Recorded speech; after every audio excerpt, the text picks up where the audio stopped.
What's up, everybody? It's your boy, the Italian Stallion, here for another episode of Rebels with a Cause. You know what time it is, baby. Wednesday night. It's time for that cause, because that cause don't stop when the clock hits zero. Got a lot to talk about tonight, guys. And, as you can see behind me, this Florida boy from the 305 is excited as hell. Yes, they're based in the 954 now in Sunrise, but they were originally 305 at the Miami Arena up until they got their new arena. Special group in 96 that just got absolutely clobbered by the Avalanche, but they have come with a fury these last 3 years. 3 Stanley Cup finals, back to back, taking care of the same team twice. And not to brag, but it was not even as close as what the series would indicate. And when we do talk about it, you can argue with me all you want. I'm not being a homer. I'm giving you the facts of how these games were won. And realistically, it could have easily been a sweep for the Panthers. Or if the puck had swung Edmonton's way in game 2, like it almost did, we're talking about a completely different series. But they played the games, and we're going to recap of how it went. Obviously, we've got a lot of other stuff to talk about. But first and foremost, I'm going to put this disclaimer up before I bring the panel to discuss all the topics that we have. Now, whether you're watching this live or recorded, please keep this in mind. The views and opinions of this program are not affiliated with those of any other organization or of Knoxville West High School. These are our views. Okay? Rebels with a Cause crew. Myself, the Italian Stallion. Two-pair Tate, Brian Tate. The coach himself, Shane O'Mac, and our illustrious group of panelists led by Larry Frank Jr., Kerry Reeves, Corey Davison, Michael Lynn, Terry Maples, whoever wants to be on the show. These are our views. So just keep that in mind tonight, as we are going to cover a topic that has been very much talked about in regular media in Knoxville. If you don't live in this area, you'll be living under a rock if you don't know what we're talking about. So we'll get to that. Also, what I do want more than anything is this chat box tonight. Point out if we've inaccurately said something in air, but also voice your opinions. This is much your show as it is ours. But I will stress this. I will refrain from posting any comments in this chat that are disrespectful in any form to anyone on this show or a panelist that's a guest. Furthermore, what I will stress, and this is James talking, not the Stallion, I do not condone anything that has been accused. Evidence is probably there. But again, let's stick to the facts and let's pray for the victims that are involved in this, well as where these kids who are on this football team go from here on out. I just want that to be known. So, again, I will be checking the comments and we will go from there. Be respectful. And more importantly, let's have fun tonight with the topics we can talk about that are fun and the ones that unfortunately are just part of the business. Want to also give some shouts out to King's Chamber, my gal Kim Castle over there on the Pike. Hit her up at that phone number. Get yourself, the works, a beard trim, a haircut. Enjoy a tasty beverage while you are getting the royal treatment over there at the Chamber. Hit her up. Let her know Rebels with a Cause sent you. Also, got to give a shout out to our guy, a class of 2003 grad, Mr. Alex Thatcher, and his Knoxville Coffee Company. They're off of Sutherland Avenue in the heart of Marble City. Also got to give some love to Josh Fink or Corey over there at Razor Shop Barber Shop. They will take care of you over there. So let them know that Two-Pair Tate and Rebels with a Cause sent you their way. And also got to give some love to the Big Fact Sports Network. Follow them at 332 Studios, also on the YouTube channel. That being said, let me bring on my panel. Two-Pair Tate will be joining us here in about or so minutes. He said he had another engagement, but he will be on to discuss the topic, and we will talk about that topic. But first and foremost, I want to bring on my co-host. You know him as the stats guy himself, the coach, and more importantly, he is a terrific father. Hell, most of the panelists and people we have on here are fathers in their own way, honestly, and just a great influence on the youth of America. But that being said, show him the love and support. And I'm so happy for him because he's got a new job and they actually appreciate him, unlike the other one. So let's give it up, whether you're watching it live or recorded, for our coach himself, Mr. Shane O'Mac. How you doing, baby? Man, I'm doing good. Just got home from football camp. Carnes High School ran a good camp for our youth players this week. We're hitting the dead period starting Monday, so nice 2 week break for me to deep dive into the defensive side of the playbook since I'm coaching DBs this season, Nice. and I'm ready to roll. Ready for Well, July the other, 7th to get here. well, and a current Vol, former Carnes grad alum, was Yes. in the house, Mr. Deshaun Bishop, and that was Yep. cool to see your boy picture. So Yeah, that this was is the awesome. second time Keegan's got to meet Deshaun. Deshaun's his favorite player, so it was huge for Keegan. The other day, every time hitting at Keegan like, "Hey, he's shifty like Deshaun was. Your boy needs to bulk up, though." I was like, "Yeah, I know." So then Absolutely. You see Keegan standing next to Deshaun. There's about a foot difference in them, damn near 120-pound difference. But hey, Well, Keegan does look bigger than last year. You can tell he's now in middle, like seventh grade, as opposed to there, going into there, sixth there's grade. still So kids on the yeah, seventh grade team that are head and shoulders above Keegan right now. He's wanting to be. He still wants to stick at receiver. So I'm probably gonna move him to the slot this year instead of on the outside and see how he does across the middle. But absolutely. hopefully he can still cover at corner and do some safety work for me, depending on what I want to roll out there and if he earns his spot because I'm against Daddy Ball. Best player is gonna be out there on the field, but I'll make sure my boy's working these next 2 weeks. That's awesome, man. That's awesome. My other panelist tonight, you know him as my man, he's like a big brother to me, man. I mean, we've extended this show not just from regionally, but like in other states. And I like to give him the give me this idea for this show, and I love that he's on a panelist now to share his views on the sports. The one, the only, the great Larry Frank Jr. How you doing, baby? What's up, my brother? What's happening? How y'all doing tonight?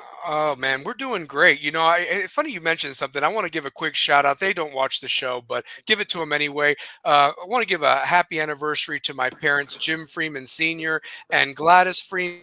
42 years of marriage tonight. Yep. Congratulations. So yeah, they celebrated it with a nice steak and tasty beverage over at Connors, which is a nice place there in West Knoxville, and it was actually on me. So that was my Hey, gift to them, and Nice. they enjoyed themselves. So yeah, awesome, absolutely. awesome. So yeah. But yeah, man, we've got a lot to talk about tonight, and Kerry was on last week, and he's going to be probably just. A spectator watching, participating in the chat, and he wrote, "Could have not said it any better. That my friend, we should be thinking about the victims of all this terrible situation. I'm honored to be a part of this panel and a friend of all of you." Absolutely, Carrie, and the feelings mutual. We love you, and we'll definitely have you on next as we get ready for the NBA draft and these dog days of summer. The one thing, Shane, I do want to say before we dive into the topics, I just love that you're mentioning football and practice. I mean, yeah, it's getting close, guys. It's getting close, and I'm big I'm time I'm actually commitments coming up. I'm So actually sad that we're hitting the dead period right now. yeah, it's the hardest 2 weeks. It really Well, is. I So just got my yeah. Yeah. schedule, new job, new schedule, back to where I can coach football. I was getting back into my groove of it, and it's like, oh, dead period. I'm like, damn it. Yeah. Yeah. Well, and the other thing too, I'm going to talk for a second. Obviously, I want you guys to bring in, and we're gonna go on ahead and talk about the elephant in the room because I know that it's been waiting and things have going on. I'm just going to speak for a moment. I would say that May was probably I've had some doozy Mays in the past. Getting kicked out of school when I was a younger guy. I've talked about that on the show. Just May has not been a kind month to the Italian stallion. And I don't know why that is, but more importantly, this past May, I was humbled. Um, I was laid off from my job because of a restructuring. I did not agree with what was going, the direction that the company was going, and they wanted me to not only take a pay cut and a demotion. I told them, fuck you. And that was the end of that. It was the hardest 4 weeks that I have ever gone. And I want to give a shout out to my big brother, Eric Carroll, for hosting me in Nashville. He revived the Italian Stallion.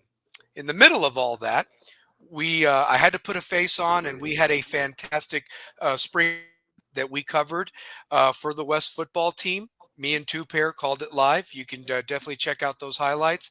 It was wonderful for me and Brian to collaborate in that way when we've been wanting to do it since we were, at West respectively. It was awesome that we collaborated in that way, not just for the actually call a game, and that was one off the bucket list I could check. In the middle of all that, the story broke very soon, a few hours later. I'm not going to mention the name. I'm just going to say that a West High assistant football coach and assistant basketball coach and teacher on staff was arrested after being placed on administrative leave for inappropriate conduct with current and past students.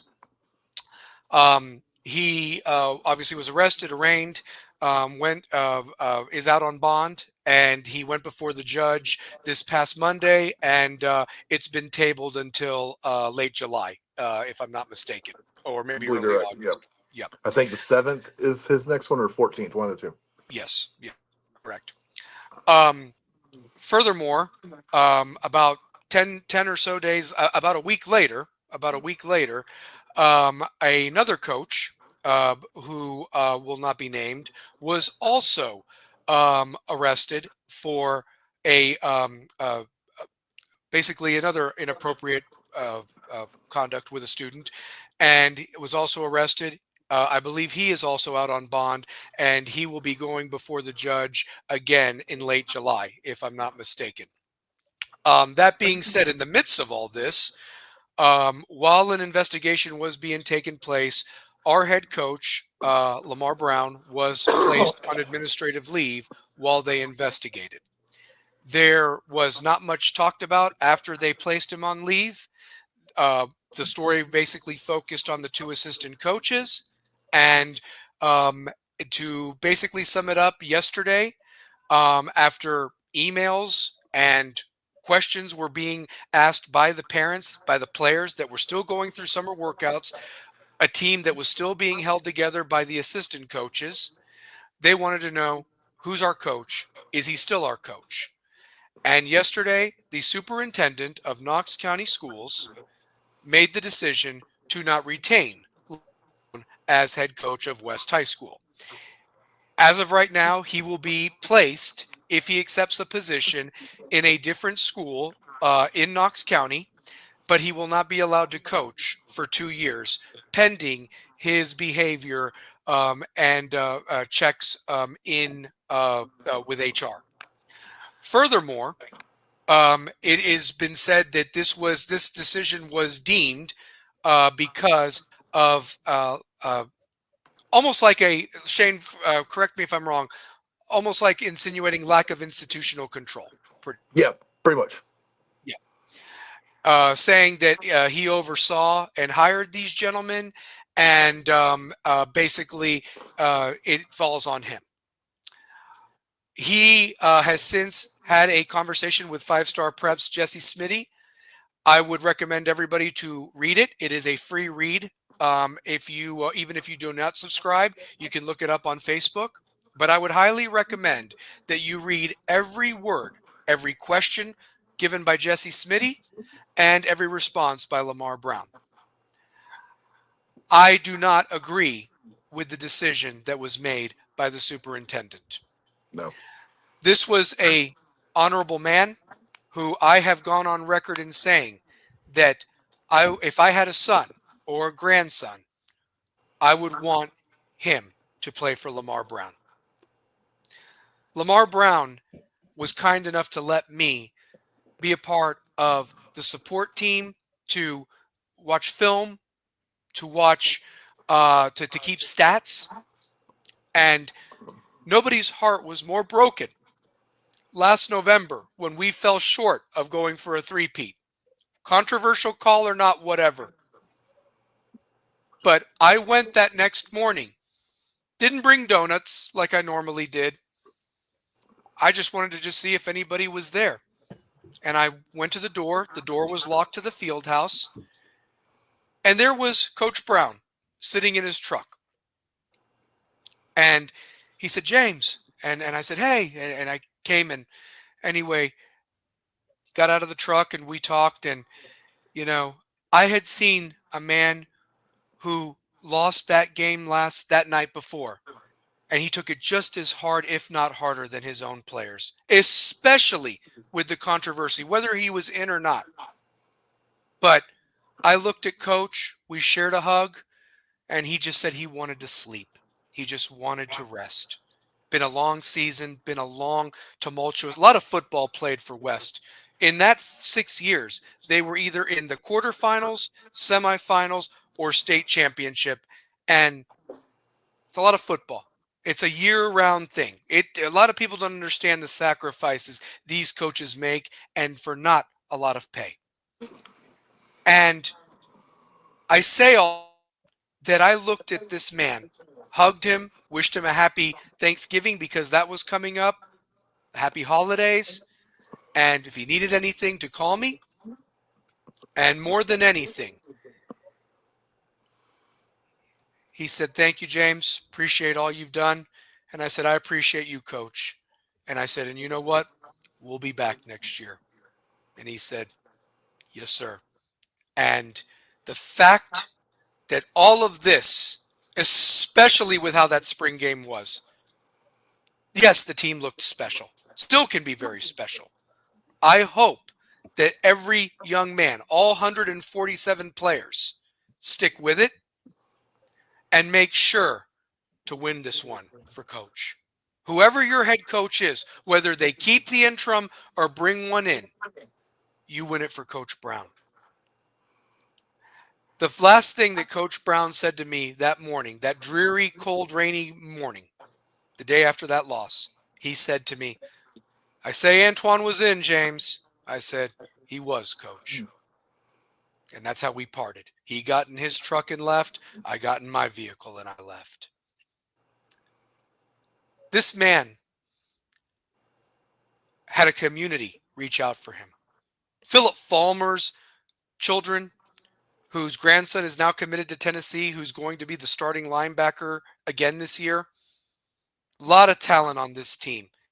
These boys didn't even feel like getting up for morning workouts. And we know the grind of those morning workouts. To quote AI, we talking about practice?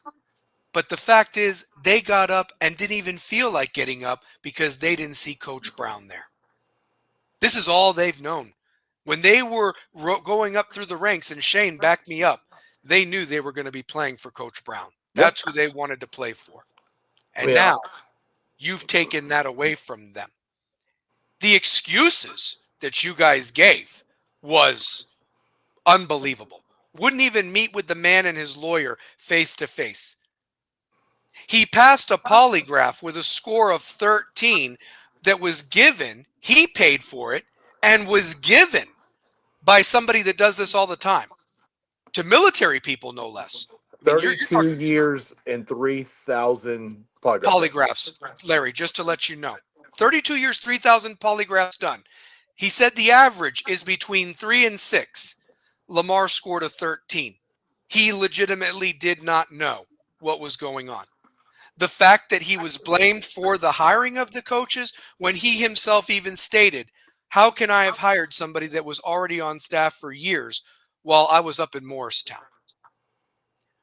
He can make recommendations for who he wants as assistants, but as you know, you got to pass background checks. You got to pass drug tests, you know. That's why they do these things. I know for a fact for Knox County schools, you are background checked and fingerprinted. And fingerprinted, to even hired. Yes, before you even walk through the door for an interview. Absolutely. Absolutely. So how was he supposed to know?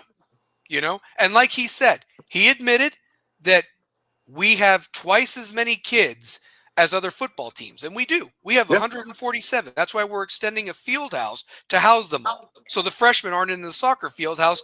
In the other side of the football field is our old field house. Wants them all together. That's why we raise the money. That's why we put that together. And to basically say you have more discipline problems. Well, we've got twice as many kids. The other teams have 70 if they're lucky. I believe a rival school barely has 19, Shane, that will not be named at the moment because this isn't about them. 22. 22 kids, and they barely field a team. 15 are freshmen. Yeah. So there's that. That's just because I know that through my connections in the coaching community. Yep. Carrie put, I didn't agree with the decision either. I know from experience being with KCS that I've seen a lot of good friends get treated badly, and this was the worst. Yes, it was. Was. I mean, why would you want to work for that organization? Honestly, little pay. Sure, you have to abide by the rules, but isn't that every company? I mean, Shane, you just started a new job. I'm sure you had to read the handbook and sign off on it. Yep. And guess what? If you screw up, they terminate you. I had to do the same thing. Larry, same with you. That is everywhere across the board. You got to watch what you say, what you do. It's not the slap in the wrist of detention anymore. Just not. But this man for 26 years did it by the book. And unfortunately, this happened. And now, topic number one, more than anything, is there's a coaching change for West football. At the moment, Baron Chandler is the interim coach, who is the defensive coordinator. I don't know who's sticking around on staff at this point. I would hope that Baron gets a fair shot at the job. I hope that how they conduct this coaching search is a fair and most appropriate way, because at the end of the day, this is still about the kids, and this is a sport. And for these kids that are rising seniors, this is their opportunity, their last one. And some people can say, well, it's just a stupid game. But not to them, it's not. Think about being 17 years old. This is about them. This is what they want more than anything. And you're waiting now to the dead period when people are going on vacation. People plan their vacations because of this. When you come back, you barely have 2 weeks to get ready for football camp. And then we're talking about on Friday nights leading up to the regular season, right, Shane? The infamous second quarter, as we like to talk about. Yes. So my point is that shame on you, Knox County, because if this was a vendetta against the West High School and that they win too much, okay, whatever. But at the end of the day, don't stand behind your policy. Do not stand behind the fact that, this, that. The truth of the matter is that you don't stand by your employees. Anybody's expendable, and you're lucky that you even have anybody in these schools to teach some of these kids at all. Not for the pay. They do it for the love and to hopefully give some insightfulness to them. Yeah. So here's my question with this whole decision. One of the coaches, full-on faculty member of the school. Yep. Not just a I can't remember what the word is for a coach that's hired but doesn't work at the school. Yes. Yeah. Mm-hmm. I can't think of the word right now. But the school made the hire. The school brought him in as a teacher. Mm-hmm. Which means he doesn't answer just to the athletic director.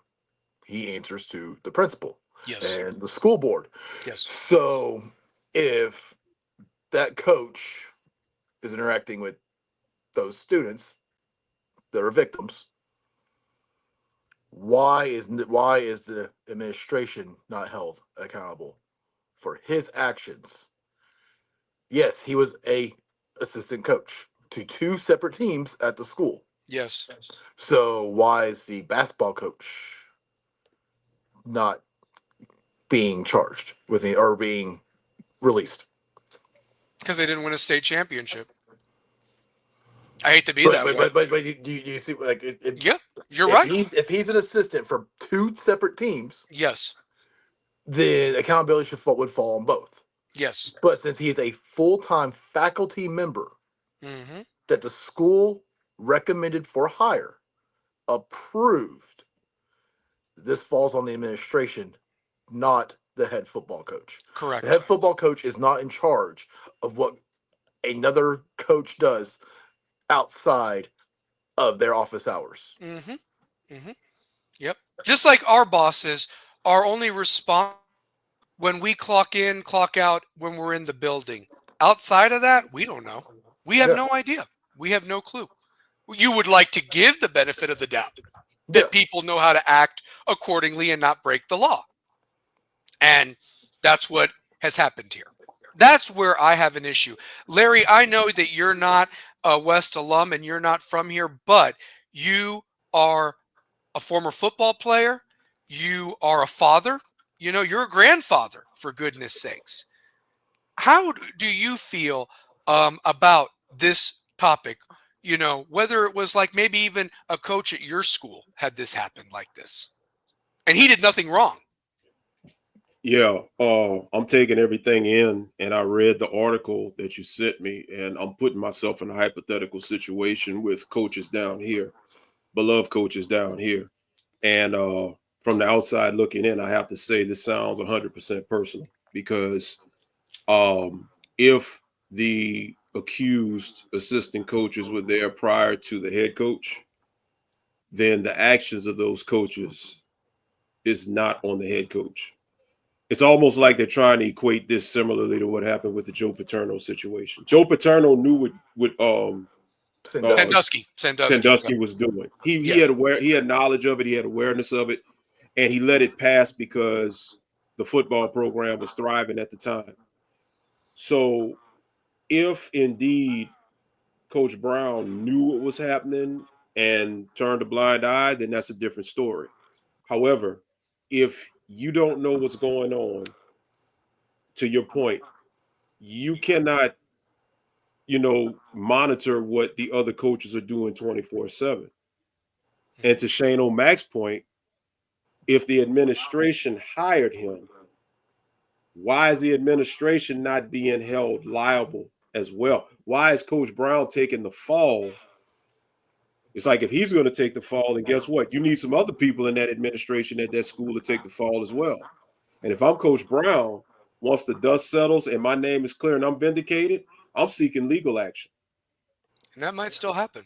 That might It still should happen. happen. It Yeah. should happen. Yeah, Yeah. yeah. But Knox County has it's been a travesty. horrible. Knox County has been horrible about who they've been putting in as superintendents over the past couple of years. Shane, say it one more time, and please say that again, because you took the words out of my mouth. Again, say that, please. Knox County's hires for superintendents have been bullshit. Pathetic. Atrocious. I've It's a watched revolving door. these superintendents we've had have not focused on kids at all. They've focused on personal agendas, and that is it. Hmm. The education system is garbage. My kids, I got one still in school, two that are out.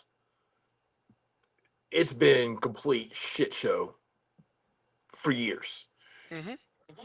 and I mean, how do I word this? It was better back in our day, the way the schools were ran, and Hmm. it's gone downhill for at least the last decade. I would even argue to say that ever since 2008, it's been a turnstile and revolving Mhm. door. Larry, to you, we are in the South. Whether you're in the Bayou or you're in the Appalachian Hills, we have had a revolving door of superintendents, and some of them were brought in from regions that don't understand how it is to learn here as Yeah, opposed to the Northeast. yeah, Just, I mean, and great if they can bring some funding and all that stuff, but do you really get to know what you have in this culture?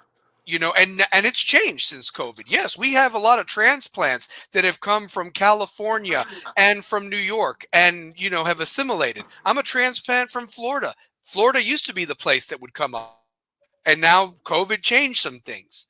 But it has not been, I mean, it's pretty sad that you've had that many superintendents.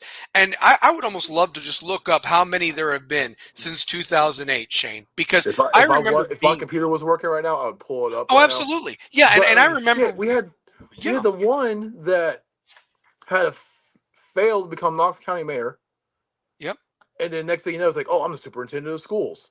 yeah, yeah. It wasn't about doing what's best for the kids and making sure they get proper education and schools are taken care of. It was like, oh, I was in their political thing so I could stay in politics, just keep my name Yeah. out there so I can make another run later down the line. They don't give a shit Larry, about the Shane, kids. I was at Channel 8 and I was in the school board meetings when they were deciding on a superintendent. They really wanted this person out of Georgia or something, if I'm not mistaken. They couldn't afford the person out of Georgia. So they settled for the guy out of Boston because he was from the Northeast and their school system. And who cares? Who cares? Is he taking the test for these kids? Does he have a program? You know, Shit, I mean, all they care about now is standardized testing so they get funded. They that's don't it. give a shit about Yeah. about these They don't kids. give a shit about nothing. I And I the flat out told my daughters, they're both out of high school now. The stuff that they've learned and what they have done in their 13 years of school compared to my 13 years through Knox County, I'm leaps and bounds more intelligent and was prepped for the real world. That's Yes. right. Yep.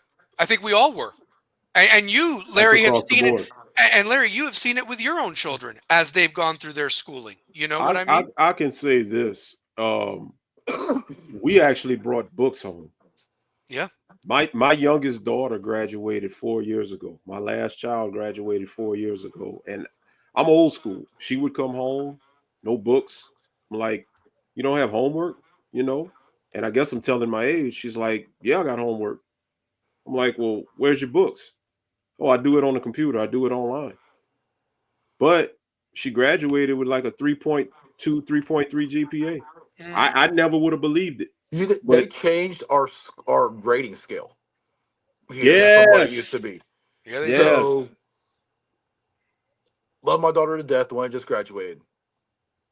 She's like, "Oh, Dad, I need a 60 in statistics to graduate." that was an F back in the That was day. an F in That our was day. like a flat You F, had Yes, a man. you had a 76 or below. You failed the fucking class. Yeah. Yeah, pretty yes, much. Thank yes, you. yes. Thank you. Thank you. So like, it's like, oh, let's make it easier. My son, who's going to seventh grade, never brings home homework. I haven't had to do a fucking spelling test with him in 8 years of school. Yeah, yeah. Well, here I'll go even a step further, guys. Not to be political, but what about these articles that are being out about this Chat GPT, this AI doing the stuff for them? Like, Yeah, Hmm. oh, yeah. how do I sound smart? Put it in there. Put it in the chat. You know, hey, maybe Knox County when they wrote this had the AI write it for them or whatever like that, so they could make sure that they hit on the I wish I policies. got to watch the bullshit ass press conference Oh, he stuttered yesterday. and it looked like a complete idiot. So yeah, I mean he Mm, did. mm, mm. What's funny is it comes the day after our community sent the mass email surge to the whole county. We said it to Mayor Kane too, Larry. They wanted us to hit up school board members, county commission, city commission, Mayor Kane, anybody. Keep going, Shane. Wow. Yep, I mean, like it's just, oh, the county was trying to save face. They need somebody to be the fall guy. No, the fall guy is the two that fucked up. that's right. Yes. Excuse my language. I don't give a shit. These are my personal views. I'm a father of kids who are victims of shit. I've been open about that with what my children have gone through. I don't blame somebody else above them. I don't go blame. I'm not going to go into complete details, but for what happened to them, I don't blame somebody above them. I blame that person for their actions and what they Directly. did. No one else is held accountable for what somebody else does. Right. Correct. If I screw up, I'm held accountable. If you're in the Yeah. seat, you take the heat. Simple Yeah. as That's that. it. That's it. That's it. You Like know? I was truly debating whether I stay in Knoxville and send my son to West because of Coach Brown. Yeah. Right. And the way everything is around this fucking county right now, I'm ready to leave. Who could blame you? Who could blame you? Wow. Honestly. With the shit that my kids have gone through, and then just the way everything is ran now around here. My family's been in Knoxville since Knoxville began, like 1700s, coming in with James White and all them, and William Blunt and John Sevier. Like my family's been here since day one, and I'm the last one. I'm like, fuck this, I'm out. I don't blame you. Because this place is not where I want to raise my kids anymore, and it's not because of what other people's actions. There's sick people in this fucking world, There Yeah. is. but I want my kids to get a proper education. I want my kids to understand accountability. And when you start passing the buck on, because this is a political game, is what this is. Mm-hmm. No, fuck that shit. Yeah. No, it's awful. It's awful. It's absolutely atrocious. And this man, you know, and if you don't know the man, how can you really talk about him? And one other thing, I know a lot of coaches around the area. I haven't met a single coach that has anything negative to say about Coach Brown. Not a 'Cause you single can't. one. Yep. 'Cause you And can't. like everyone is, we're all in complete shock. So the entire Mhm. coaching community in our area is like, this is bullshit. Mhm. It is. But it's also, this starts a domino effect with coaches. Mm-hmm. It says. This start affecting every school, Mm-hmm. to where if you're a big name coach looking to move to play in our 5A, 6A area, do you take the job? Because of the way the That's a school system very works? good point. Does the influx of Knoxville athletes drop now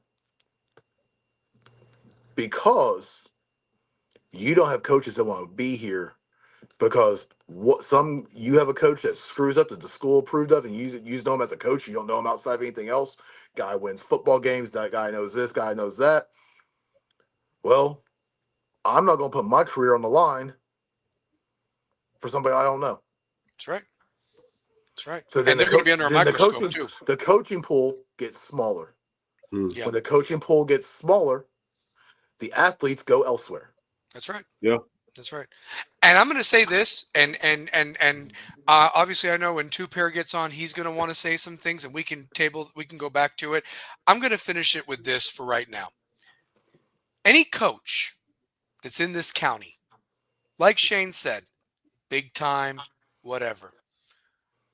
Don't think that I would, if I were you, start looking up and down at your staff and really making sure, because this was an example that was made. And anybody is fair game at this point because they don't want to face any type of legalities whatsoever. So we know about another school Yep. and a coach having to leave there Yep. due to the way the program was being ran and things that happened. Mm-hmm. That got swept under the fucking table. Mm-hmm. Oh, yeah. Oh, yeah. Sure And did. Yeah. Quiet in the night and already an assistant coach at a powerhouse program still in the area on the private level. Yep. With a On the bunch of private. players coming in over there. Uh-huh. Yep. So my message is to the guys, more than anything. West High School was established in 1951. It was one of the city schools over the old Knoxville City dump, no less. And even, I think there was like a little private airport over there too. Nope, and But that was the original home of my namesake that's still sitting at the school, McGee Tyson Airport. McGee Tyson Airport. My family donated the land from Bearden, Bearden area, but west, all the way over to Tyson Park. Hence, McGee Tyson Airport. Yep, there it is. So there's a history lesson for you guys. My And name is still in the front of that school. it is. It is. And so, truth be told, that school didn't have the most successful seasons in football those first few years. 94, that group with Mark Giles and everybody, led by Coach Wilson, lost to Eric Westmoreland in the semifinals in 94. Had another great year in 2010, lost in the semifinals. 2011, lost in the semifinals. 2013, lost in the finals. 2014 brought the first state championship to West High School. We have competed every year since, -2. You guys came to West High School, and I want you guys to finish what you started and give it back to everybody, win it on the field.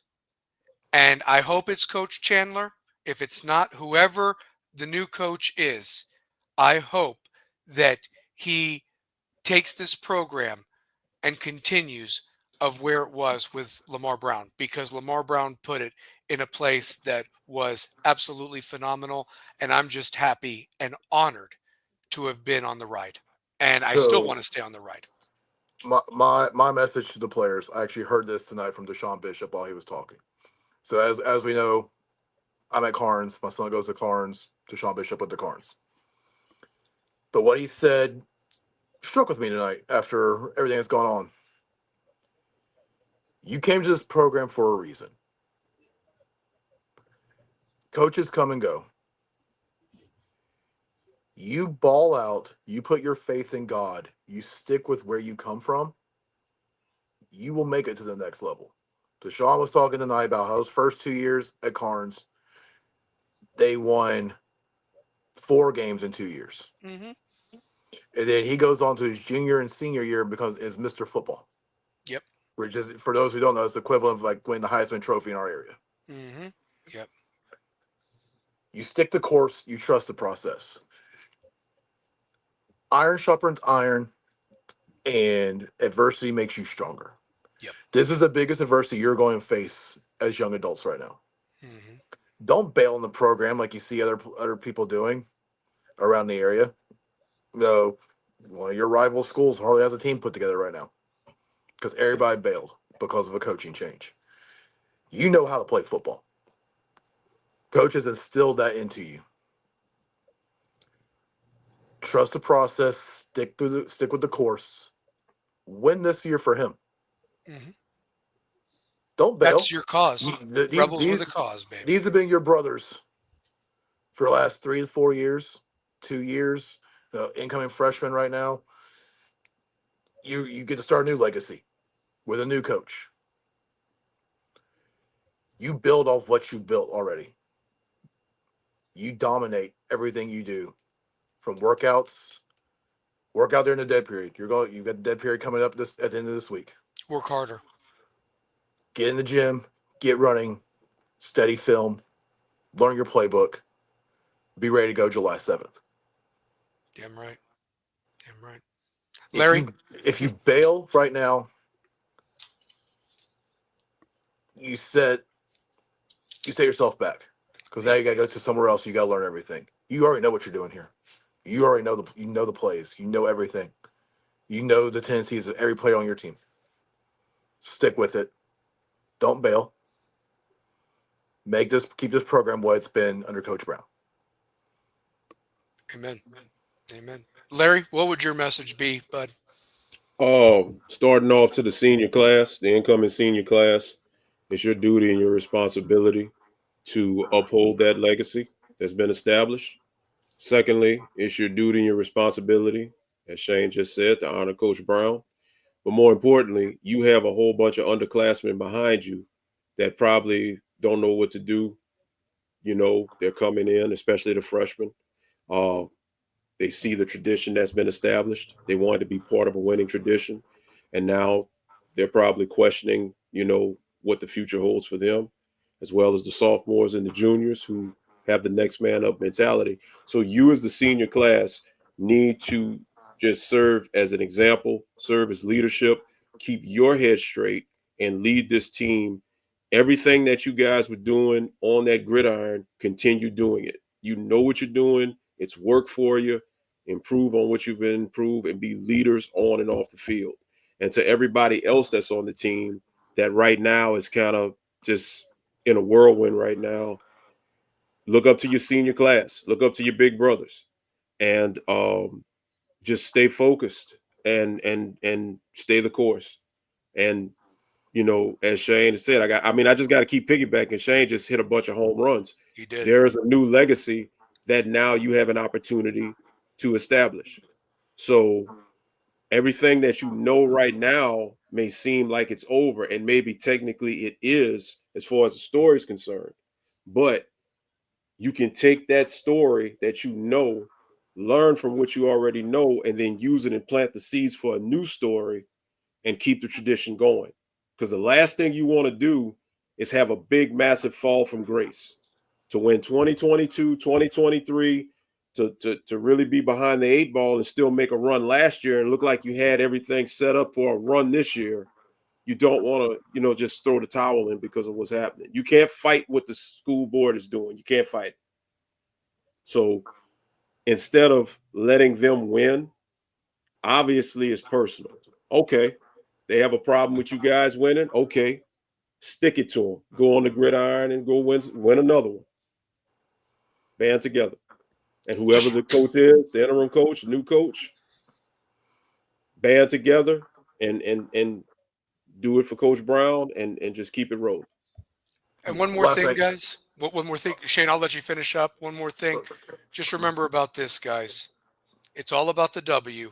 You got a cause, and that cause don't stop, even when the clock hits 0. Shane, finish it. Last thing I was going to say, this is the end of a chapter, not the end of the story. Damn right. Damn right. Finish the story the way it's supposed to.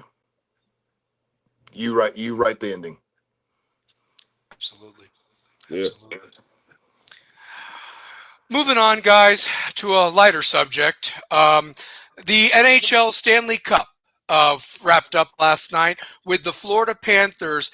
And listen, it was 4-2. But if you totaled up the goals and how the games went, Florida led in every game.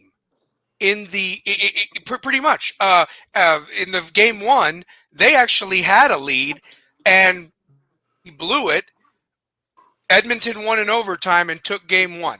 Then game 2, Florida has the lead, and with 15 seconds left, Edmonton sends it to overtime, and somehow Florida wins in double overtime just to take home ice back in Florida. Game 3, they run them out of the building, winning 3-0 at the end of the first period, only for Edmonton's coach to do a Hail Mary, change goalies. He's impenetrable. They come back and win in overtime, and it's 2-2. Edmonton's got all the advantages going back to Edmonton for Game 5, and Florida just came out Saturday night and kicked ass and won 5-2. And last night, yes, the final score was 5-1, but if you watched that game from start to finish, Edmonton, bless you, had no answers for the Panthers. Florida wrapped up this series. They were the better team, and it showed. And again, I'm just going to say this, and you guys can give your opinions on it, whether you're hockey fans or not, chat room included. Connor McDavid might be the best player in the world, but the Panthers showed it takes a team to win the championship and the whole damn thing. Anybody can go. I guess Edmonton didn't have old milk cans out there, huh?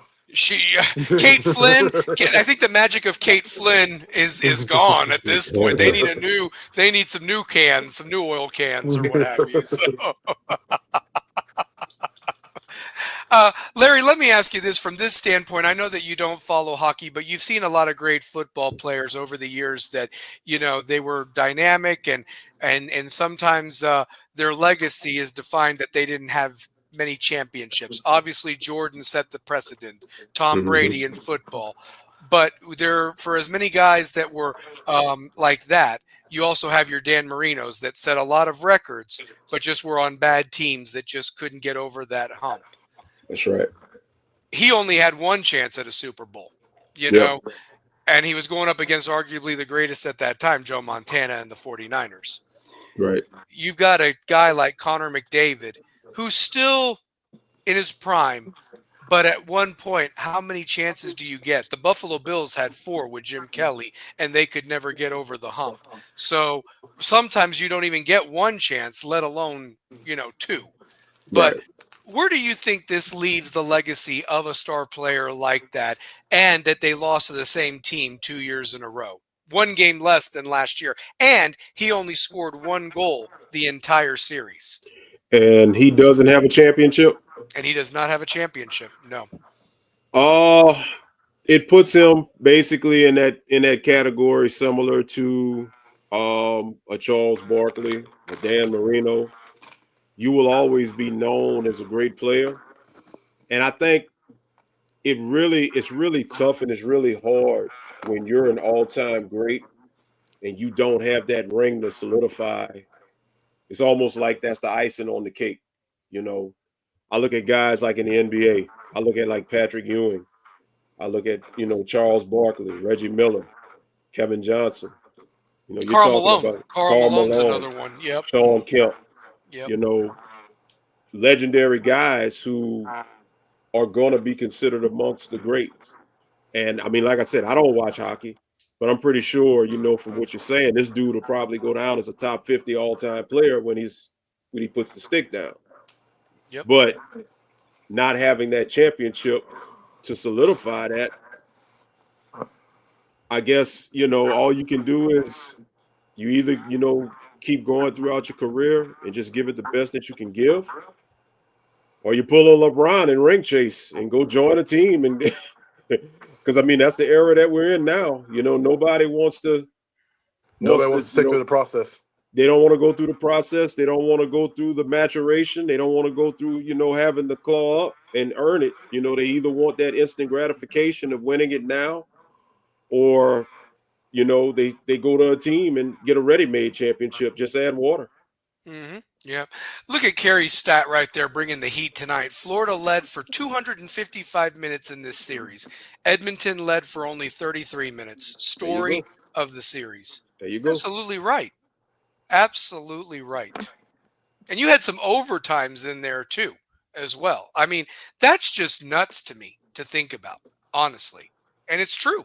It absolutely is true. Yeah. Um, Shane, let me ask you this. I Yeah. know that you predicted the Oilers in 6. I even was kind of afraid of, Edmonton. I just thought that they were a team on a mission. I really felt some parallels between that Spurs Heat series in 14 Yep. to this one. And it could have gone that way had, Edmonton won that game too, and they have a 2-0 lead going back to Florida. But instead, they lose in that double overtime. And my question, I guess, to you is this: is was it just the fact that Florida started getting in their heads? That was my other point the last time we were all together. Is could that be the story of the series? Does Edmonton start not to believe, like if Florida starts getting that mental edge on them at I that point? think I think they focus too much on Connor to get them their points and play his style of hockey.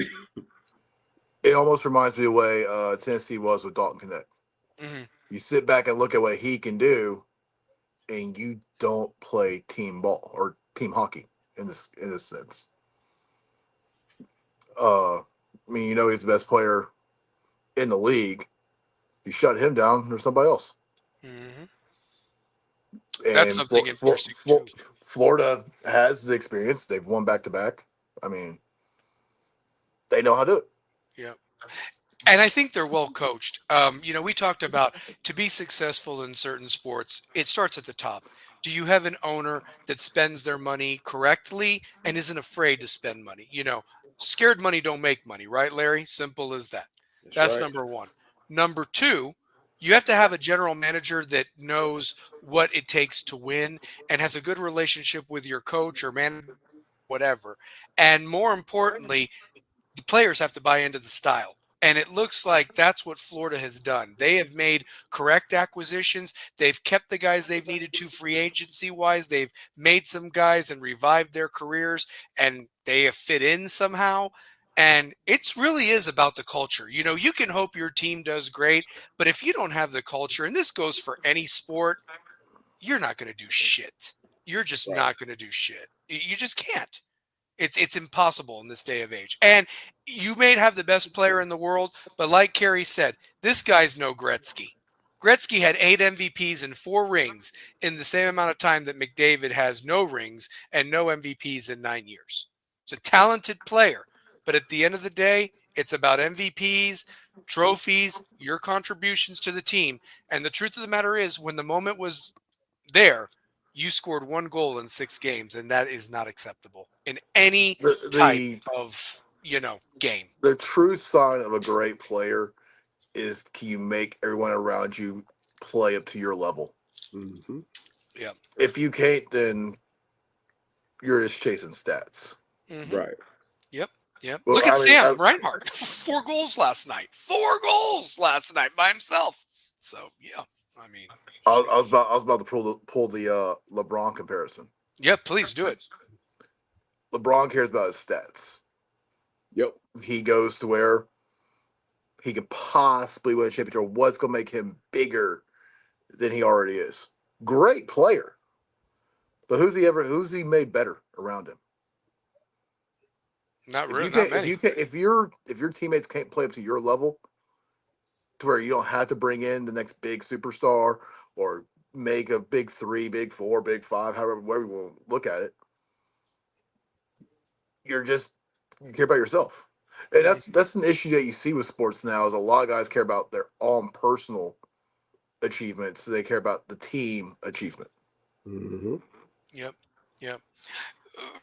Funny, Kerry, and I'm glad you said it. Florida gets no snow, no ice, but they've owned hockey the last 6 years with the Lightning and the Panthers, each going to 3 finals and winning 2 cups. Yeah. Wow. Isn't that something? I Well, never and thought guys, about that. and here's the other thing too. I made mention of it.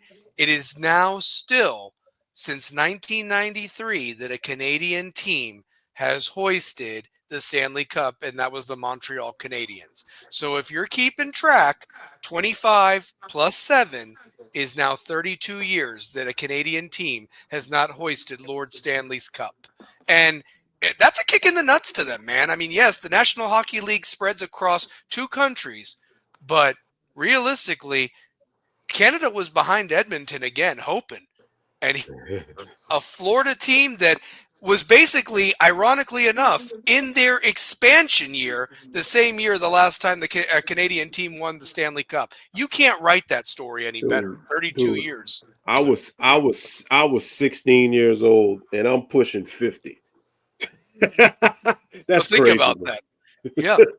Yeah. So, maybe next year, but I'm going to tell you this. If Florida, I'll say this much. I'm not saying that Florida will three-peat next year, because that's been hard. But in the day and age where we saw so many teams trying to another one in a row and fall short, my hat's off to Florida for getting it done. Despite losing people, adding people, the luck of staying injury-free for the most part. One guy, their captain, playing with a damn torn thing or something. I mean, Kachuk said he was playing with a torn abductor or something, and he taped it up and went through it. Now he can have surgery, but it's just crazy that what Florida's accomplished. And like Kerry said, Lightning and Panthers have really put their stamp on that on the NHL. So yeah, and speaking of LeBron, I do want to talk about the NBA Finals, because we do have another Finals that is going on. And I'm going to tell you this, the theme of this show, I didn't think we were going to talk about West and Coach Brown tonight. But the theme of this show was, did we underestimate these finals? And realistically, the Florida Edmonton series was great. Yes, there was a couple lopsided games, but for the most part, 3 overtime games is all you can ask for a great series, and that it at least goes 6 or 7. But I'm going to tell you this. I think I underestimated the Indiana Pacers. And I really want your thoughts on this, guys, because I'm going to put it into perspective.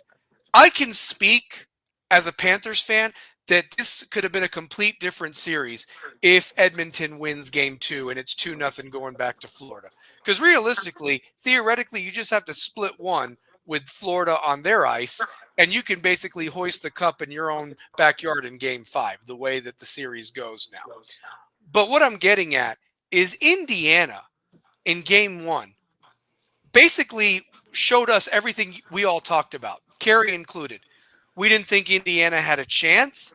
They looked outmatched. They looked like they were getting run off the court. And then they do an improbable comeback to find a way to win. Okay? Game 1 on a Halliburton shot. Doesn't matter what happens in game 2. OKC won it or what have you. But that's all Indiana had to do was to get the home. Game 3, they looked phenomenal. Run OKC off the court, really, realistically. And then something happened game 4, and I'm watching it with one of my good friends the other night. Indiana looks in control. They're going to be up 3-1 with an opportunity to go back to OKC.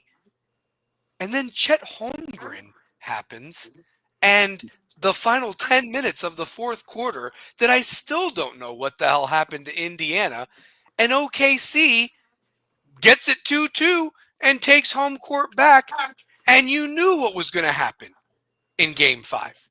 So now we're to Game 6. Does Indiana even make this to go to a Game 7, or are the Thunder going to celebrate on Indiana's court? Indiana's done because I don't know if you guys saw. I just read Halliburton's out for Game 6. Oh, then it's over. It's a wrap. It's a wrap. And even if he played, it's He's still not a over. Yeah. He's inconsistent. And he looked really bad the other night, guys. He looked hurt. He wasn't the same player that he was Game 1. But my question to you guys, the Herculean performance by the two Thunder players that accumulated 70 points, that's hard to overcome enough. You don't even know what you're going to get from the other supporting cast that are great players all in their own right. But my question to you, Larry, and also to Shane, is what would this series have been had Indiana gone 3-1 going into Game 5 at this point? I mean, because they were there 10 minutes away. I mean, I know that's an eternity, but crap, you would think that, I'm trying to think of it in the regards of what we just found out with Halliburton's injury, because I think with Halliburton getting hurt, Indiana doesn't really have a chance anyway.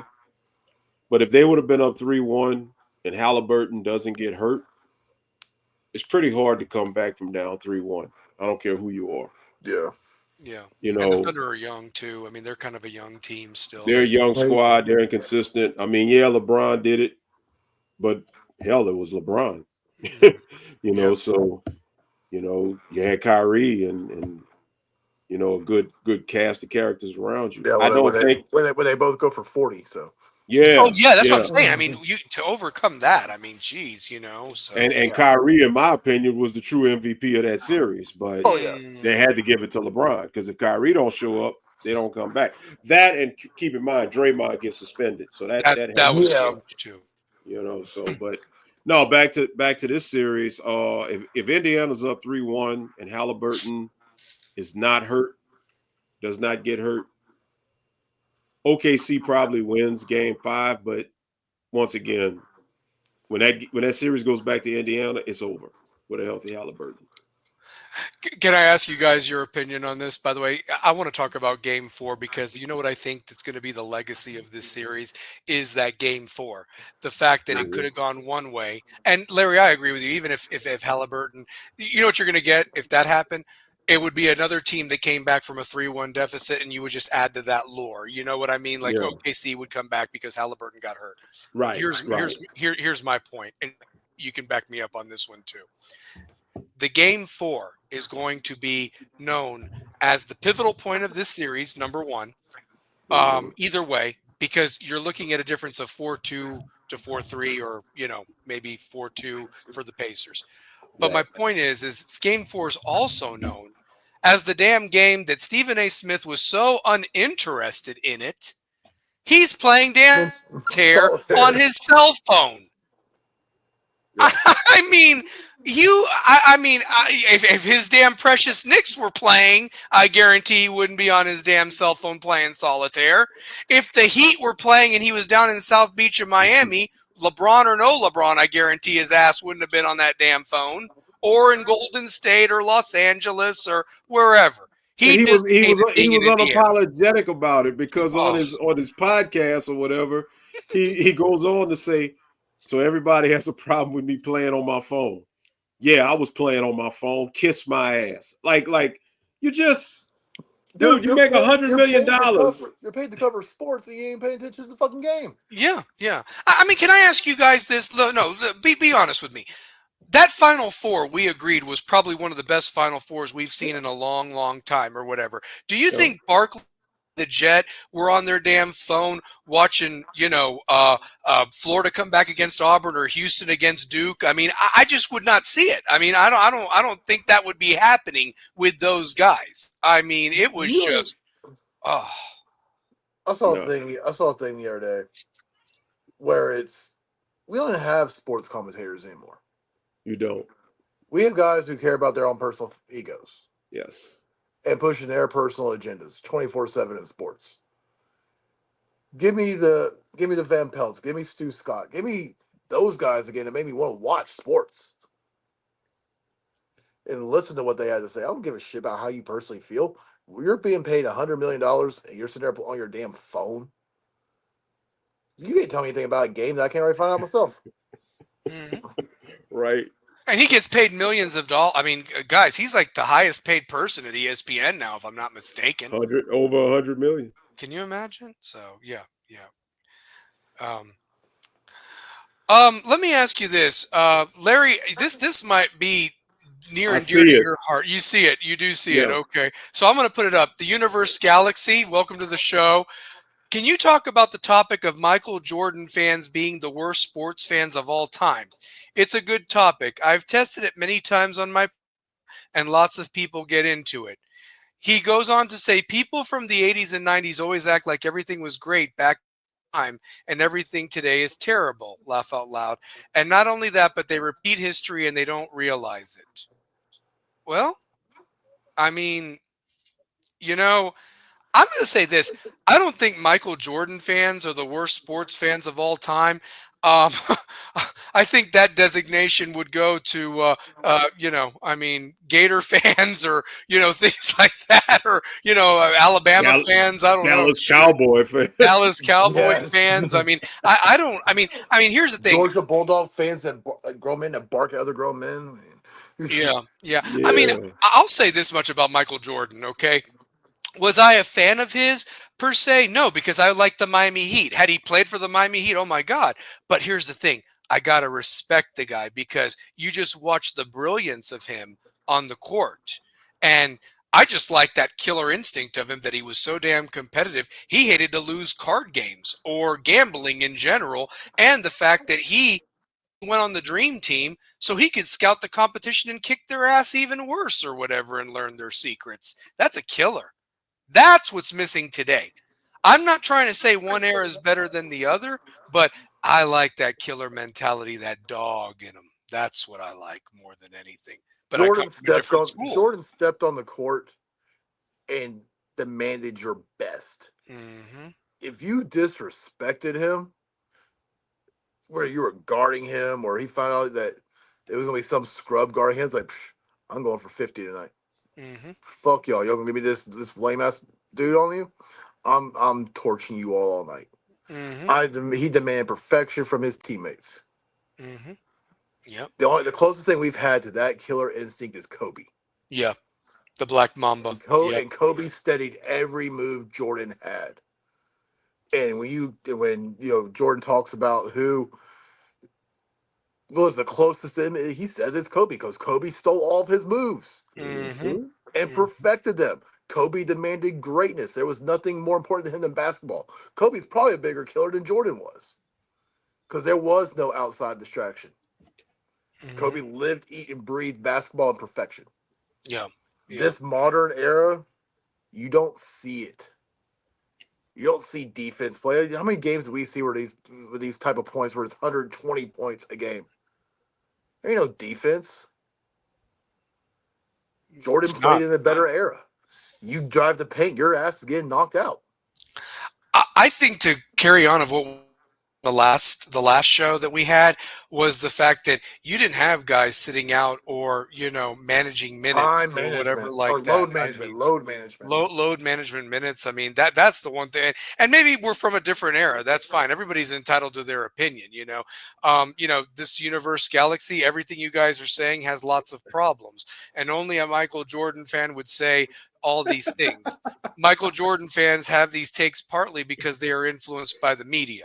Can I respond I'm to not that? influenced by What the? nobody. You go for it. You're the resident Bulls fan. Go for it. So I'm a yeah, lifelong Chicago Bulls fan that lived in New Orleans, Louisiana. I yeah. became a Bulls fan because of Michael Jordan. Now, first of all, could you put that comment back up real Sure, quick? be glad to. Yeah, All right. absolutely. It says Michael Jordan fans have these takes partly because they are influenced by the media.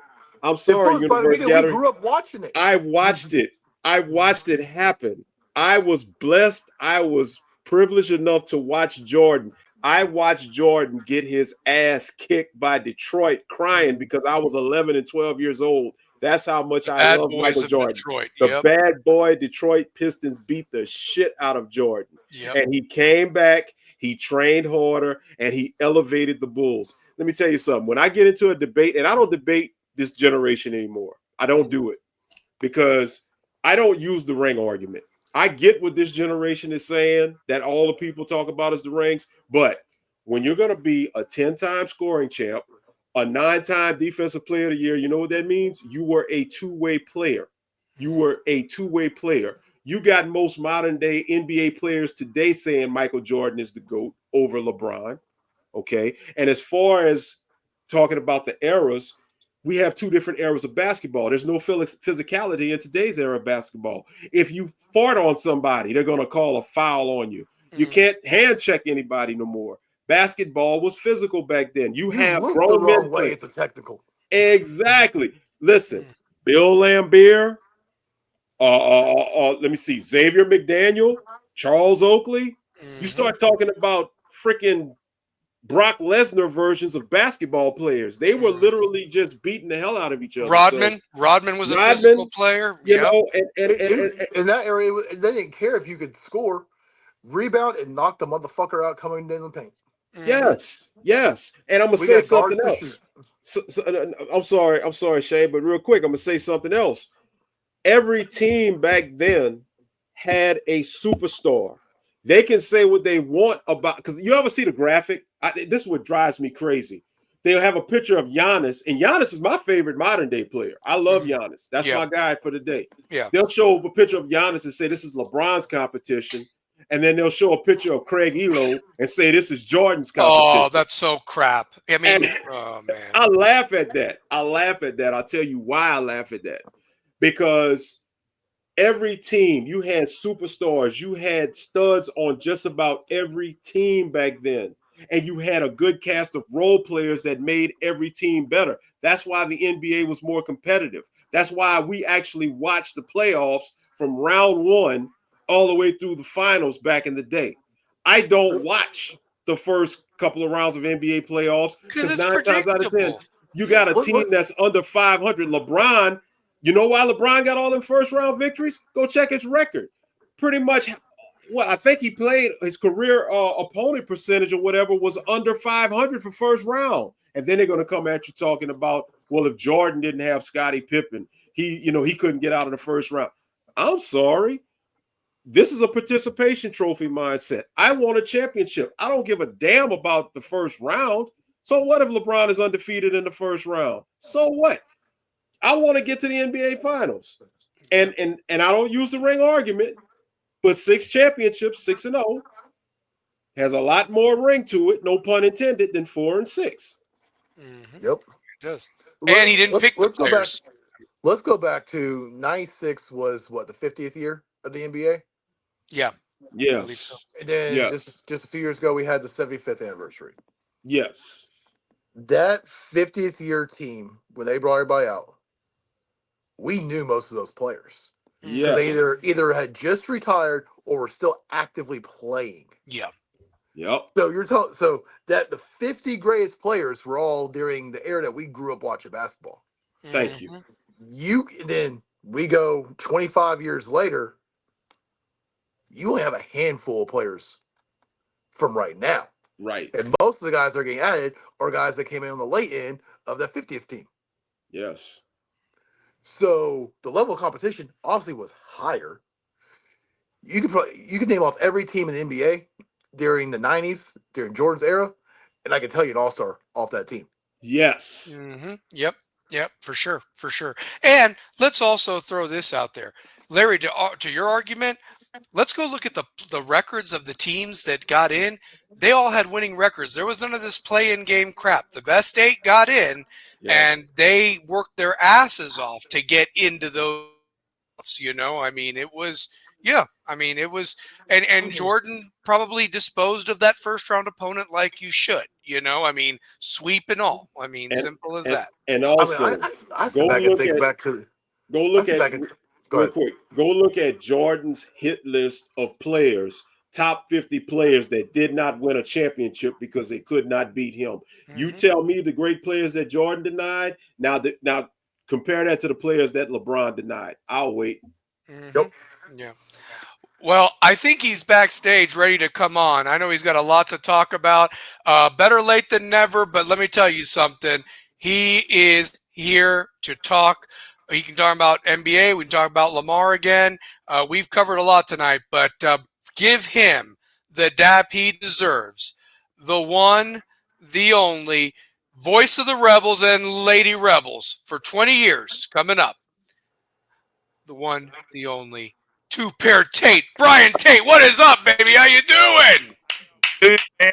I'm trying to get my angle to be square like you guys. You know what I'm saying? Yeah. I'm digging the background, Larry. You know what I'm saying? I'm digging the background. Shout out to Shane, James. We got a lot to talk about. I heard you guys talking NBA, and there are a few things that can happen tomorrow. Just looking at it from watching a lot of NBA basketball over the course of, the 30 some odd years that I've been watching the game, you can either be the scapegoat or you can be the hero. Mm-hmm. And on one side, it's looking like J-Dub and SGA are laying it on. Like they really have taken it up. Man, thank you, Kerry. It's good to see you too, brother. Yeah, we were shooting down at the Magnolia Cafe. I literally got to the house. So No, that's we're I was good, telling man. y'all, I was like, it's gonna probably run late tonight because I'm doing double duty tonight. So I was down there and then I just got back home. And I got to shout out my man Wi-Fi and everybody at 865 in the lab 865. We just got the Sun Sphere, so a lot of things are gonna be happening. But Congratulations on that, on by the way, man. That's awesome. So, yeah. Also, no, the sports side. You know what I'm saying? So we got the sports side coming too. Um, so we got that, and really looking at how the finals are shaping up. It can probably be a thing where we don't really know if Halliburton is gonna be at his best because he was He's at out. work. He's out tomorrow night, he's apparently. out. He's He's out. out. Yeah. Oh, he was okay. So he's been deemed out. Yeah. Yeah. That changes a lot. That changes the complexity of that game now. It does. It It, does. it changes the complexity of the game. And when I say it changes the complexity of the game, it's more pressure on the TJ McConnells. It's more pressure on the Bennett Macarons. It's more pressure on the Neesmiths. It's pressure on those guys. Siakam, too. Yeah, for Yeah, sure. Yeah. So, and yeah. Siakam has played so well. He's really been the constant cog of being great. It's you can't have your star guy put up numbers like that in game 5. A pivotal game 5 on the road. Yeah. Coming off of a game you blew. I mean, you were up with 10 minutes left in the fourth quarter. Stephen A was playing solitaire, but we were watching. So, I mean, goodness gracious, man. And Steve Smith's in so much hot water with every Memphis publicists or any. Shout out to my man Doc Holliday for what he said on Twitter this week. This is what I want people to understand about Stephen A. Understand about what we do. Stephen A. is paid to have an opinion. Mm-hmm. Paid to have an opinion. That is his opinion. Is it fact? No. Right. It's not fact. That's like when you listen to our show, the views and opinions of this program are not affiliated with those of any other organization or of Knoxville West High School. These are our views. So when I say it's some bullshit that Lamar Brown got fired, I can say what the fuck I want. It's some bullshit. Mm-hmm. If I want to say that, I can. That's I'm right. a grown ass man. I can say that. That's right. That's right. My opinion. It's my opinion to say that. I've been in the school system for 20 years, and I've never seen what has transpired at my alma mater. Preach. Right? To the point where I'm having to be a spokesperson and be a politician. Like Larry, that's not my role. Shane, that's not my role. James, that's not my role. I'm literally a guy that graduated from a school, went to another school, and yeah, I wanted to go to Florida State, but I went to Tennessee. I went to Mississippi State. I didn't get into my dream schools. I went to the schools that was closest to me that I could pay for. That's right. That's why I wanted to go to Miami. I went to Tennessee, so there we Dude, go. So I would have loved to be at Coral Gables. Mm-hmm. I would have loved to be with Philip Buchanan. I would have loved to be with Mike Rumpf. You know what I'm saying? Those guys, because as much as a Florida State fan I am, I love Miami. my family reunion is in North Dade. Here you go. So I'm kind of like a Seminole Cane. Yeah. But I just thought about something that there's a school that I dislike, and it's that school in Gainesville. Mm-hmm. I don't even say that school's name. but not to get off topic, I just think. And we've spoken, so preach. We've spoken about Lamar. Even Larry weighed in. The floor is yours, my brother. Yeah. That's why this is up. You talk. So yeah. Oh, I liked what you did there. You talk, Larry. I did. Nice. Shout out Friday night. Nice. So, yep. Nice. 8:00. Nice. But you know what I want to say to just the parents. I don't want you to lose sight into why your kids come to West High School.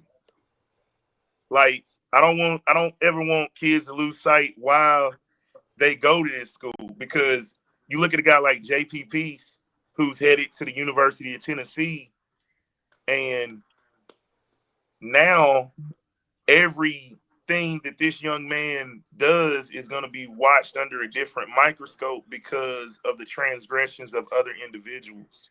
Yes. And what I want to say is don't let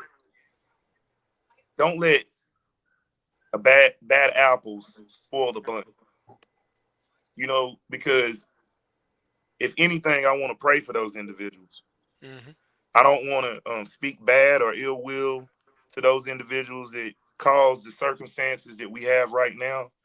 And I think I'm at the point of my life where I'm a little bit older, and I'm to the point with who is without sin, won't you cast the first stone? That part. Amen.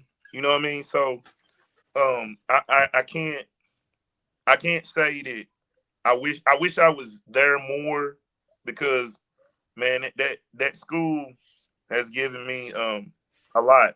You know what I mean? Like for a guy to be 20 years at a school and never teach a class, it's got to be more impactful to see somebody get to college. It's more impactful to say, y'all, I done graduated more people than the United College Fund, the United Negro College Fund, the way this been going. Right. Like I had an elderly man come up to me at UT Medical today, and it kind of fucked me up.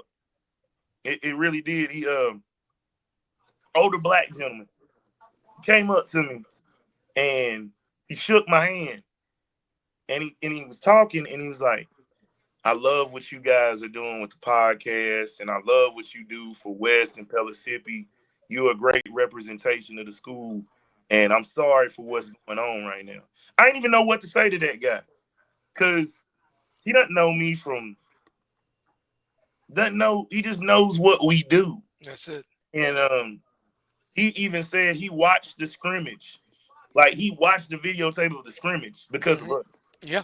Yeah. So And I talked about that. I mean, if you go back and watch the beginning of this, I spoke from the heart about Lamar Brown. And you know something, two pair, and Shane and Larry backed me up on this. They said some beautiful things too. If you think about this is a personal vendetta towards a man who hasn't even been arrested, hasn't been implicated. Because if that was the No, case, that's a he different he has story. been he has been cleared by investigators and DCS. And DCS. And what's worse, like you said to me privately, the comments on WBIR and his wife having to defend her husband like a good yeah, woman does shouldn't even have to do that. She even said, my husband, and she's absolutely right. Until you've broken bread with this man and yeah. talked to him and been around him, Mm-hmm. you would know. No way. So No damn way. real quick on one thing. Mm-hmm. We remember the infamous videotape Yeah. Yeah. from ROTC. Yes. The head person in charge of that program was not relieved. Mm-hmm. Mm-hmm. And that's a military structure, so technically he is over him. Mm-hmm. No one from the school was relieved. They only relieved that instructor.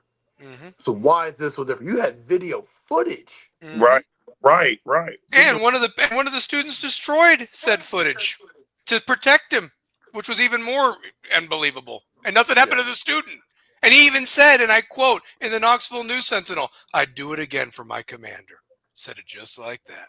Man. Yep. Said it But, just like Well, that. it was his chief. It was his Oh, it chief. was a she, but still, you Yeah. know what I mean? Commander was the other guy in there. Yeah, that's right. Chief, yeah, So they chief. But she do it again for the chief. So, yep. Mm-hmm.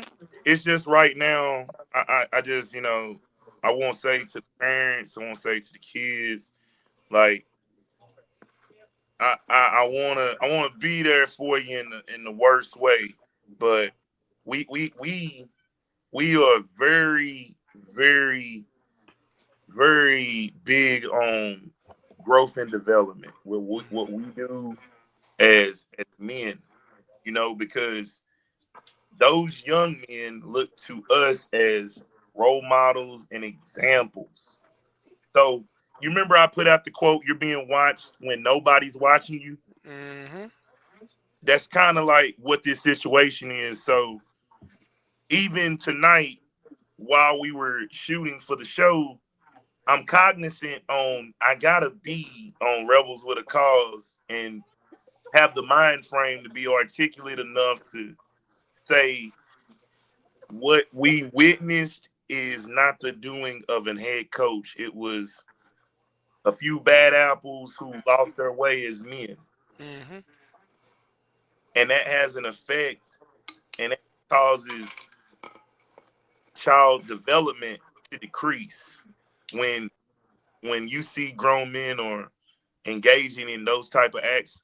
How can you call that leadership Mm-hmm. It's true. when it's not the head coach? Yeah. And he can't control what they do outside the building. He's not their daddy. He doesn't hold their hand. And truth be told, uh, two pair, when I started the show, Shane and me both talked about our new jobs, our new endeavors. And we had to read a handbook, sign off on it, because guess what? If we break anything in that handbook that goes against our company standards, we're out on our ass. Right. Out And on our ass. our So boss doesn't that's it. lose and their job. And rightfully so. We lose our job. yeah, Rightfully so.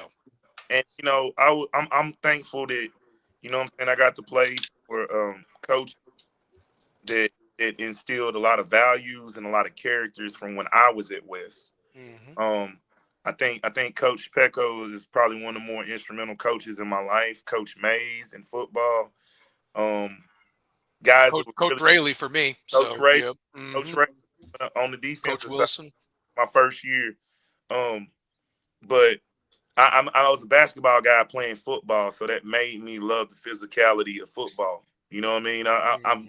I'm a basketball guy all day, and Shane to tell you You know what I mean? Like from the time we were in 6th grade. Yeah, I love football. I love football, but the main reason why I wanted to go to West was to play basketball. Mm-hmm. It just so happened that I was a basketball player playing football. Mm-hmm. Yep, I was the And complete opposite. I was a football player playing basketball.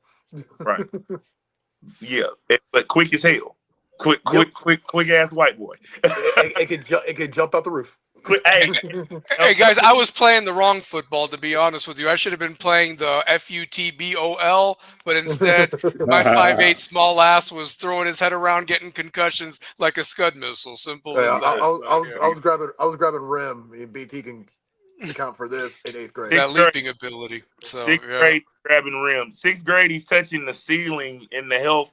The old health hallway at BMS has at least his fingerprints on there from 1997 that have not came down. Yeah. Sixth Yeah. grade, I was Got to do a sixth grade. I DNA was sample next week. 6th grade. I was touching the orange box. No, 6th grade. I was touching that foam piece on the bottom of the backboard. 7th grade, I was touching the orange box. 8th grade, I was grabbing rim. High school, I could dunk. Oh That's yeah, awesome. That's but awesome. but I want to the coaches that we had they just instilled values. They instilled like for Coach Pecco, he actually helped me find God in another way, like Fellowship of Christian Athletes. Oh, great. I was big in the FCA, um, Mhm. and through that, that's kind of the way I kind of run what we do, and the mentoring of young guys. Like when you get parents that come up to you and say, "Thank you for impacting my child's life," and then I got to answer questions from rival schools about, "Hey man, what the hell going on at your school?" And Right. you know what I I mean? got buddies. I I got feel buddies like down in I'm a Florida fault asking me at that. some point. You know, that's hard to do. To answer. Man, I had to answer like 15 questions like that while we're shooting a show tonight. I'm like, man, I'm on. This is gonna be my whole summer. It's talking about two things that went wrong that made a third thing go wrong. Mm-hmm. Can I throw this out there Yeah, real quick? And Larry, you'd appreciate this story. Here I'm out of work or what have you. And it's not the people that I want to give a shout out to Troy Smith and some other guys that checked up on me and said, "Hey, send me your resume. I'll see if I got any contacts to get you right. hired." I'm working for a badass company now. I'm fucking fine. So There you this go. to my old company. But truth be told, there were people that were not that Hmm. were more concerned wanting to know the gossip of what was Mhm. going on at West than to give a shit about me. And guess Mm. what? Those people have been promptly de-Facebooked and out Yep. of my fucking life. Yep. Yeah, Because if you don't give a damn about me and you care more about gossip, and I don't even know anything that was going on, that was the best part about it. But you can't Right. even check up on me, fuck you and the horse you rode in on. Simple right. as that. And So, yeah. and the thing is, like, we generated a podcast to kind of give the adult perspective of the game and Mm-hmm. give the kids media training on this is what Mhm. they're going to talk about if we lose. This is what they're going to talk about if you win. Mm-hmm. And when those kids understood that these past 2 years, you saw a difference in the way they carried themselves through those hallways. Mm-hmm. Right. Because we can be out and we see any of those players, they're wanting to get on the show. Are they gonna talk about me on this weekend? They're gonna talk about the Spirit County Mhm. game. They're gonna talk about the Halls game. Like I've got a better relationship with guys like Riley Manning that I didn't even know. I didn't even know the kid before the show, Yep. and that's one of my favorite players. Yep. Yep. No, we've bonded with these kids, both football and basketball. And, I'm just saying that I want them to stay the course. They can give the biggest FU to and settle it on the field. They can't take you on the field if you're better than the others. Honestly, simple as that. Really. They can't. And I want to I talked to Antoine Burdine last night. And the funny thing is he's getting ready. to go to Is it Charleston? Yeah, Charleston down there. Yeah. Mm-hmm. So he's getting ready to leave out for Charleston, and I just really want to say that kid is gonna be one top-notch player, and he ain't gonna be at Charleston for long. No. He won't be there. He will be on a D1 team. Pretty. And to Wyatt DeRoche and Pork Chop going to Maryville, and James Mills going the JUCO route. I mean, I want them to ball the hell out. Honestly, ball the hell out. Too. Shout out to those kids. So and, Tavion, all of them. So and, had James not been hurt most of the year, had Corey Person not been hurt Dave Drada, a lot of those seniors were very, very hurt. Like they couldn't go. Yep. And yet we still almost got there. We almost did with all that. So almost got there with all that. And I just want people to just, this is a reminder that those kids they still have a season ahead of them. And we're gonna be with them every step of the way. It's gonna be some ups, some downs, some highs, some lows. But one thing we got to do is remember the character what got us in the door. That's right. That's right. And we're West till Larry, you're an honorable rebel with a cause, we know that and so forth. But no, we're rebels with a cause. They've got a cause more so now than ever. And that's to win, to quote one of my, whether you like baseball or not, I love the original Major League movie. And I love it when Tom Berenger looks at everybody and says, well, there's only one thing to do. Win the whole fucking thing. Win the whole fucking thing. Just like that. That's it. Yeah, that's right. That's it. Let the refs try to take it from you again. But kick their ass. You stay disciplined, kick their ass. That's it. That's 30-point wins all season. All certain. And from what I'm seeing on 7-on-7, that's a badass team out there, and they need to stay the damn course. And whoever is the head coach, whether it's Baron Chandler official, not just interim, or you're inheriting a fucking Ferrari. Don't turn it into a Pinto like Larry Coker did with Miami. That's a fact right there. You got a Ferrari there. Don't turn it into a Pinto. Coker could have won 2 national titles, man. Yeah, we did, but a flag stopped that. Is a pass interference from being a 2-time national champion, man. Isn't that scary? That team was on autopilot. Coker didn't do shit. That team was on autopilot. Don't get me started.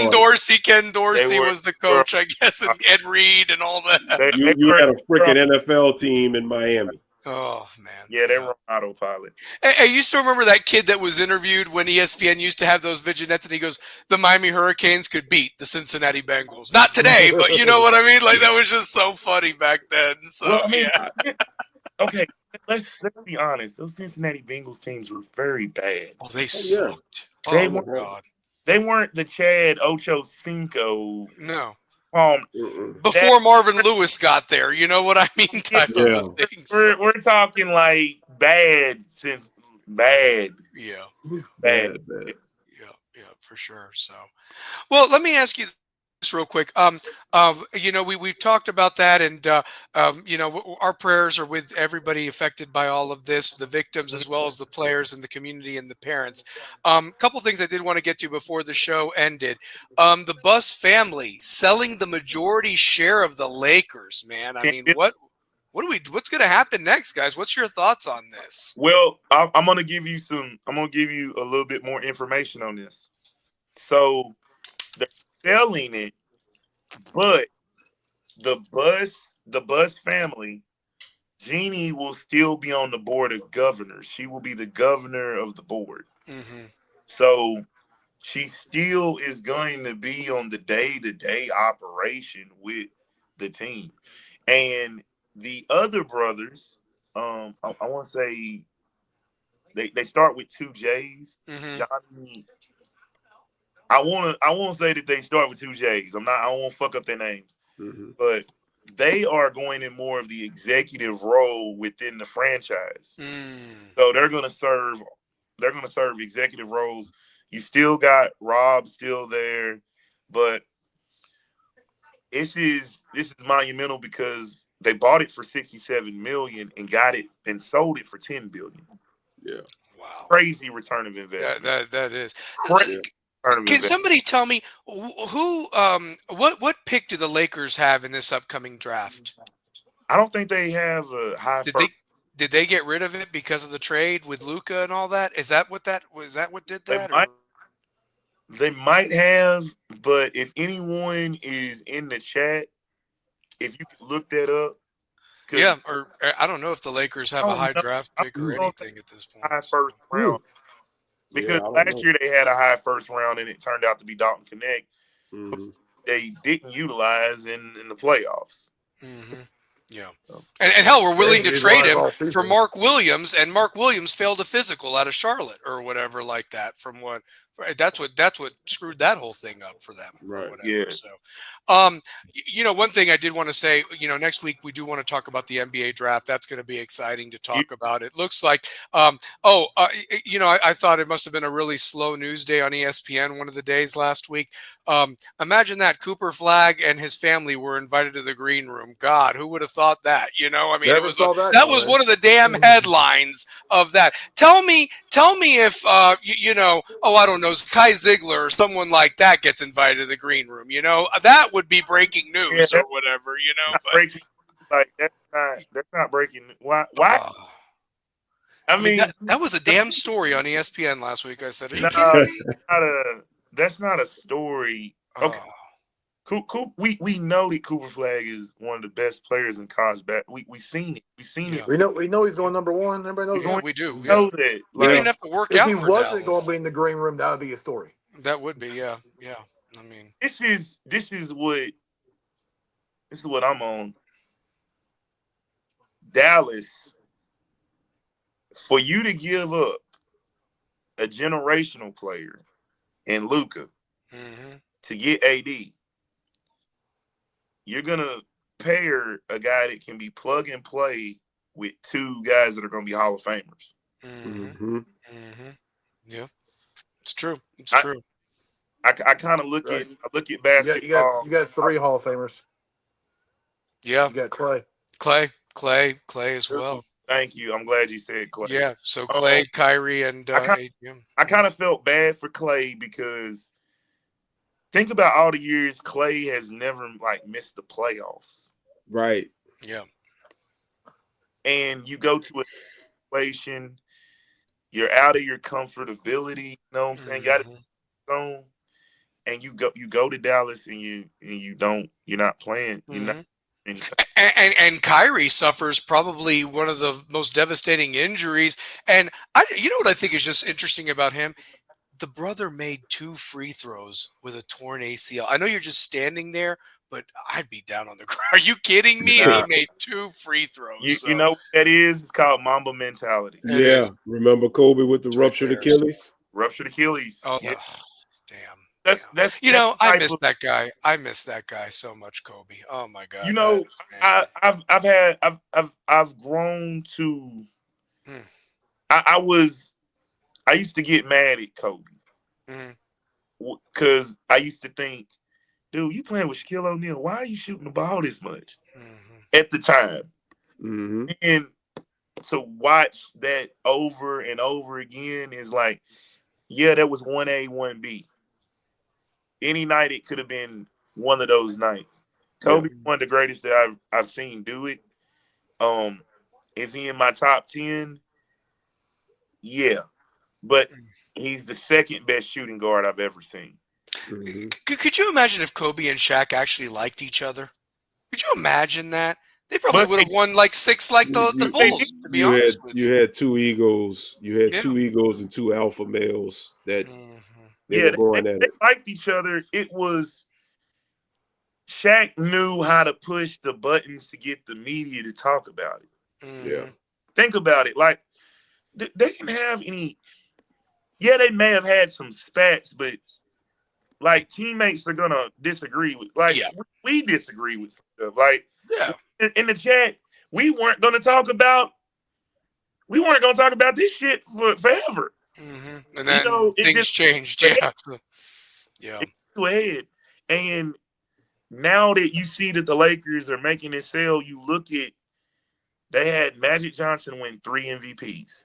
They had Kareem win an MVP. They had the big Aristotle win an MVP in that Lakers uniform. Then they had Kobe. Mm-hmm. Think of how many MVPs that have been in that Lakers uniform. I know. Mm-hmm. And the great players that have come and gone. I mean, yeah, for sure. Yeah. So Now, I'm going to throw a tidbit before we get into the next topic because I know we're running up on time. Mhm. Look at the Lakers franchise before the Bus family bought it oh yeah. and Yeah. after the Bus family sold it. Mm-hmm. Mm-hmm. Is that franchise a marquee franchise in all of sports?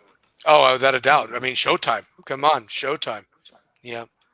And they were defined by the great coaches like the Pat Riley, like Phil Phil, Jackson. honestly. So and you know what? That's probably what's been so hard. No disrespect to the guys and love or hate JJ Redick. I think he was put in an impossible situation. Yeah, I really put, do. he's putting a very like you putting a guy you're putting a guy who doesn't have the coaching experience and No. him to Yeah. get guys to buy into what he's selling. That's kind of hmm hard to do when they just played against the dude. But Yeah, I mean I he's not fault that I he's in their fault age I range. Him fault and I LeBron is their fault age. fault management because they're letting LeBron have too much say so in the coaching Yep. selection. Yeah, Yeah. Because LeBron's been doing this ever since he left Miami. he's Yeah, Yeah. the Yeah, he is. yeah, legit. yeah, Part of the reason he left Miami was because he didn't like the way Pat Riley Spo. was doing Like things. No, Spo yeah, or whatever. He it's didn't like respect you Spo. want to get Spo fired, yeah. Yeah. And you won championships with Spo. and hmm and, and, and Spo. If you look at it, who's the longest tenured coach in the league now? Him. Yeah, And he So still has two chips. And he got two okay Heat teams on the cusp of winning a third and a fourth one yeah, potentially. Didn't happen, yeah. but let's really look at. I get into this argument with a former NBA player. Shout out to my man Randy Holcomb. Used to play with the Sixers. Used to play with the Hawks. I get into these debates with Randy about Spo, and I tell him I'm like, you guys don't really understand how good of a coach he is. Look at the talent he wins with. hmm Yeah. Look at the times where he was under 500 and made it to 41 and 40 or hmm 41 and 41. Look at the times where he's taken an underachieving team to the finals. yeah. Yeah. He's Yeah. also worked. He's also How worked many his way from finals the have he ground been up. to against LeBron? Yeah, Two. he got two with LeBron. Yeah, he did. How And many finals has LeBron been to after Miami? One. well, he went to One. the That's ones it. with Cleveland and All then those are with one with the Cleveland. Lakers. And Yeah. then the one with the Forgot about Lakers it. that was in the season of the COVID in the Disney complex when they had And Yeah. the how many? two, Two. two, Two two. Two. So championships. so he won two in Miami and he's won two since then. One in Cleveland, Yeah. one in LA in the bubble. So yeah. Yeah. hmm I don't really know if I count the bubble as the true finals. Oh, that was Yeah. It's kind of hard to count that. no. You know what the worst thing was, and we were so damn desperate for sports at that time. We ate it all up. We ate it Yeah. all up. It was so sad, honestly. So I did want this because Larry was really wanting to talk about this last week. Our truth is back, but man, did they do Jay dirty as fuck. 51 days as a champion. And now you've got Gunther and Goldberg, Saturday night main event, Goldberg's retirement match in Atlanta, where it started with WCW. We all know what's going to happen. I mean, Mhm. we do. Why? I mean, that was a total waste of time on Monday Night Raw to bring him out. You know what? I really don't like what they doing. Like Terrible. they making like art butt of every joke, man. Like it's ran its course on that. Like the dude is an absolute great performer, like a very great performer. And but I see Jey Uso done as champ after 51. Yeah, see that doesn't make sense to me. No. Like And that pop in Knoxville two pair, me and Shane were talking about it. I mean, that place went lit when Jay came Yep. down to the crowd. How do you ignore that two pair? How do you ignore that, Larry? Triple K. Yep. I was about to say the same thing.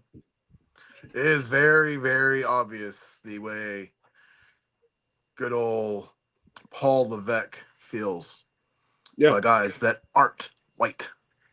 Yeah, but I think, I mean, when you got a guy like when you got like a guy like Jey, who he's over with the crowd, Of course. over.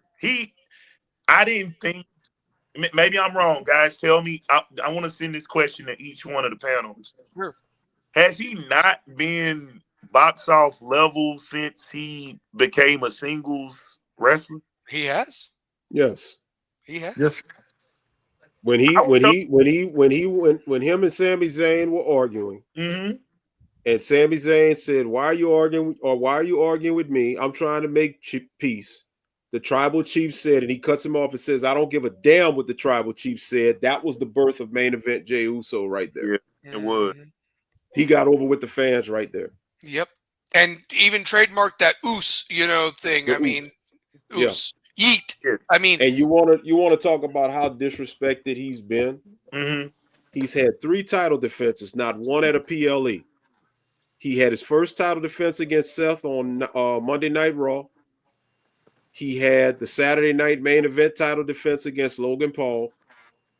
And he had the one last week where he lost to Gunther on Monday Night Raw. Not even at a pay-per-view. He never even Raw. defended his title at a PLE. Nope. I mean, that's pretty sad. So It's the 51 days wasn't even through 51 days. And in the one pay-per-view, he was made to look weak in that tag team match. He was. But I got a theory. I got a theory. I don't know if maybe I might be on to something, or maybe it's just a crazy conspiracy theory. Vince McMahon wants to buy WWE back from TKO. And I'm beginning to wonder if his son-in-law is not tanking the product to try to lose so much money and so much interest so that his father-in-law can get the company back. Because you can't tell me that you're cognitively knowing what you're doing. To be somebody that supposedly knows what's best for business, as you always used to say, you're making all these terrible, bad decisions. The Cena heel run, that's a shit show.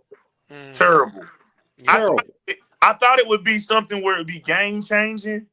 It didn't elevate the game at all. No. It's so forced, and it's just horrible to watch. It's horrible. I did not watch Raw this week. I watched highlights. I couldn't watch it on Netflix. So that's how I know Raw. That's how I know it sucks. I didn't. I too did not. And I'm a wrestling guy. Like, I'm gonna watch. I don't know why I've been watching this since 1986, 87, 88. It's just me. I guess because we're from that era, so we're never letting that era go. But the decision making has made for some of the worst TV. Yeah. Well, and you know what, Larry, you might be in on something too. Shane, keep your thought. You might be in on something. All the cuts that were made, number 1 and number 2. There's a reason Stephanie McMahon sold off all her stuff, because she's the one that really affiliated, but she might as well be an inside trader, given Paul, what to do to take it forward. You may not be off with that. Vince just liquidated and sold. I was reading the other day, $250 million worth of TKO stock that he owned. He still owns like so many hundreds of thousands of millions or whatever shares. He has enough shares that he still has like 5% ownership. Yeah. So he's trying to liquidate and get his assets together to buy a company. He wants to buy WWE back. But my thing is, nobody's talking about Nick Khan. Okay.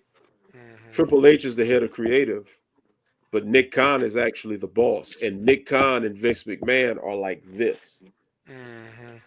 So I started thinking about it. I said, there's no way Triple H can be just doing these bad decisions back to back to back. Right. Vince is in Nick's ear. Because what I was about to say was, this time last year, we were talking about how great the storytelling is that Triple H is putting out there.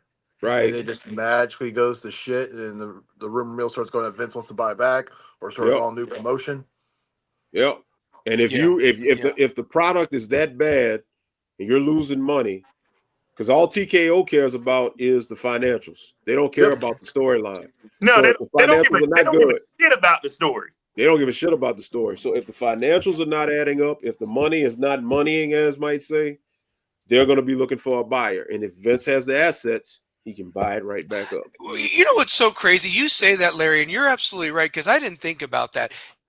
We all know, look, wrestling, you can try to, look, it's scripted. We know that.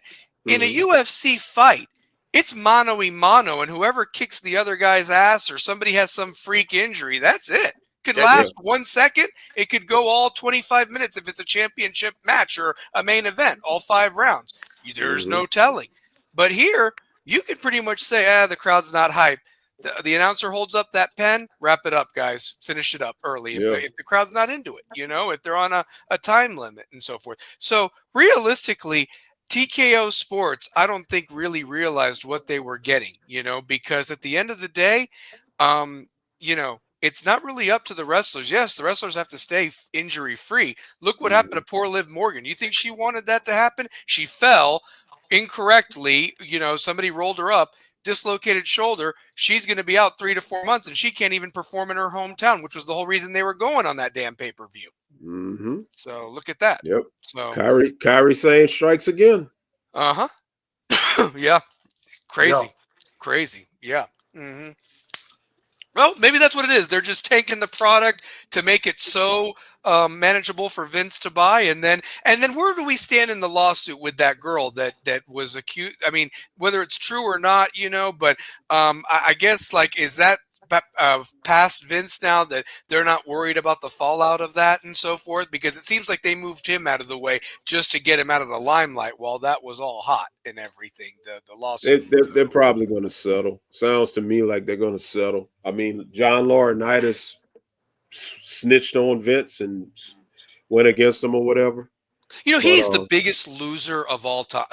He has got to be one of the biggest losers of all time. Was a shitty wrestler. One of the biggest losers of all time. Yeah. A shitty wrestler in his brother's shadow, was married to the Bella Twins' mom. You're not even the best brother. You're not even the best brother. Your brother is Road Warrior Animal. Yeah. R.I.P. Yeah. He was, and you know what? I got to meet Animal a few times because of the work in WCW. When they were the Road Warriors. Yep. Came to the Coliseum. Yep. And his son was actually at Ohio State. Yeah. Back in the day. Yeah. Badass hell of a linebacker. Yep. And he's now a coach there. Yeah. I mean, he's coaching. Yeah. So, yeah. Now, I would say this. Braun Breaker, what they're doing with Braun Breaker, I love it. It could be better. There's just a lot of things that I nitpick with WWE, because we're from I told Larry, I was like, man, we from that era, so we just don't like a lot of shit that's going on. We won't watch it. Yeah, we won't watch it. We know it's good, and we also know you've not pushed any young talent to replace these guys that are on the cusp of retirement. I mean, why is Keith Lee not in the WWE? Why is Adam? You lose guys like Adam Cole who built NXT. They built NXT. Yep, Hangman Page. Bruh, if you tell me and Shane and James and Larry, we're going to be a faction and we built a company, bring that same group to SmackDown, same group to Raw, enhance the talent within. You're not enhancing the talent within. I said that they won't have to pay a fourth of what they're paying them, and I could come up with better shit. Honestly, I don't like what they're doing with Trick Williams. No, they are really underutilizing him. I don't care if he is the TNA champion. Trick Williams should be on the main roster. He's ready. Are we sure Kevin Dunn is really done with WWE? Because he said he could never market some of these NXT people, which I think is just lazy bullshit and so forth. I mean, is he really done with the company? Because I'm seeing the same mistakes still be made when it comes to NXT superstars. I really do. And I told you, it got to a point. I stopped watching Raw. I was watching SmackDown. But the reason why I was watching SmackDown, because Roman was just box office. He was. Of course. It now he's gone. Now you gone. Gone. Yeah. And then Jey, you've ruined that with that hype right now, honestly, and you could have kept it going. And watch how that's going to end up. Mm-hmm. Watch how that's going to end up with the King of the Ring semifinals. You got Jey versus Cody. And you got Randy. Who's Randy got? Who's the other one in the other semifinal? Yeah, who is that? I don't know who's got in the other semifinal, but if there's anyone in the chat that would love to give us the feedback on who's in semifinals, that'd be greatly appreciated. As we go on our second hour of the programs of Rebels with a Cause. Yeah, no, for sure. I mean, I'm just glad that we're talking about this because this is a big deal. And here's the thing: we pretty much agree that it's probably over with Halliburton out, so there's not going to be a game 7. And we got the damn dead period with football coming up, and all we've really got is wrestling to carry us over after the NBA draft next week. And that sucks. That sucks. But thank God for R-Truth. Yeah, thank God for R-Truth. So shoot, Ron the Truth Killings. Yep. Ron, we gotta call him Ron Killings. We do. Did you see how he clapped back on Bully Ray on Busted Open? He did. Yo, I did not see that. Did y'all hear the raps this man is putting out? Mm-hmm. Start it up, dude. Like, hey, R-Truth really get down on that microphone. Oh yeah. He really can. Like, he got bars. Yeah, I mean, he was cool with Tupac. Yeah. Like I thought that was an AI picture. That was real. He really was cool with Tupac. He went to back in the day when they would you actually go places and kind of network, and I'd tell you about Tupac. Yeah. The thing is, he's played a character. He's unfortunately had to play a clown character. To stay relevant, it puts food on the table. If they took this guy seriously from the beginning, he had the athleticism, he had the look, and he was great on a mic. I mean, and he's likable. Oh my God, dude, how could you not like him? What I think's going to happen? What I think's going to happen? Triple H, somebody at the top, they know WWE's getting a bad rep, especially with this Goldberg return and taking the title off of Jey. So what I think's going to happen, I think R-Truth is going to be the one to dethrone Cena, and Seth is going to cash in and take it from him. Mm-hmm. That makes sense. And I don't like Seth being a 2-time Money in the Bank winner. I thought it should have been LA Knight, but I don't know if LA Knight banged Stephanie and Triple H found out about it. Triple H has something against LA Knight. He really does. Knight was on. I thought LA Knight was ascending after WrestleMania. Was it WrestleMania last year? Last year. Yeah. AJ. Yeah. AJ passed the torch to him pretty much. Yeah. So And I thought, what I'm saying, that's what the company should be about. Right. You know what I'm saying? AJ is at that point in his career where, it's about to be on the tail end. Do you know what I see when I see LA Knight real quick? Sorry to interrupt, Shane. Keep your train of thought. When I see LA Knight, I see a young Rock, to be honest with you. Maybe he's not like him, but he's got that it factor. Maybe that's why Triple H don't like him. Reminds him of the Rock. Modern day Rock because he has that energy, that electricity, no pun intended, with the crowd. He can work the mic. You saw the other night where he said, I'm going to take care of a nightmare, and I'm going to take care of a viper, and I'm going to take care of a balding bitch. Bruh, that shit. I love it.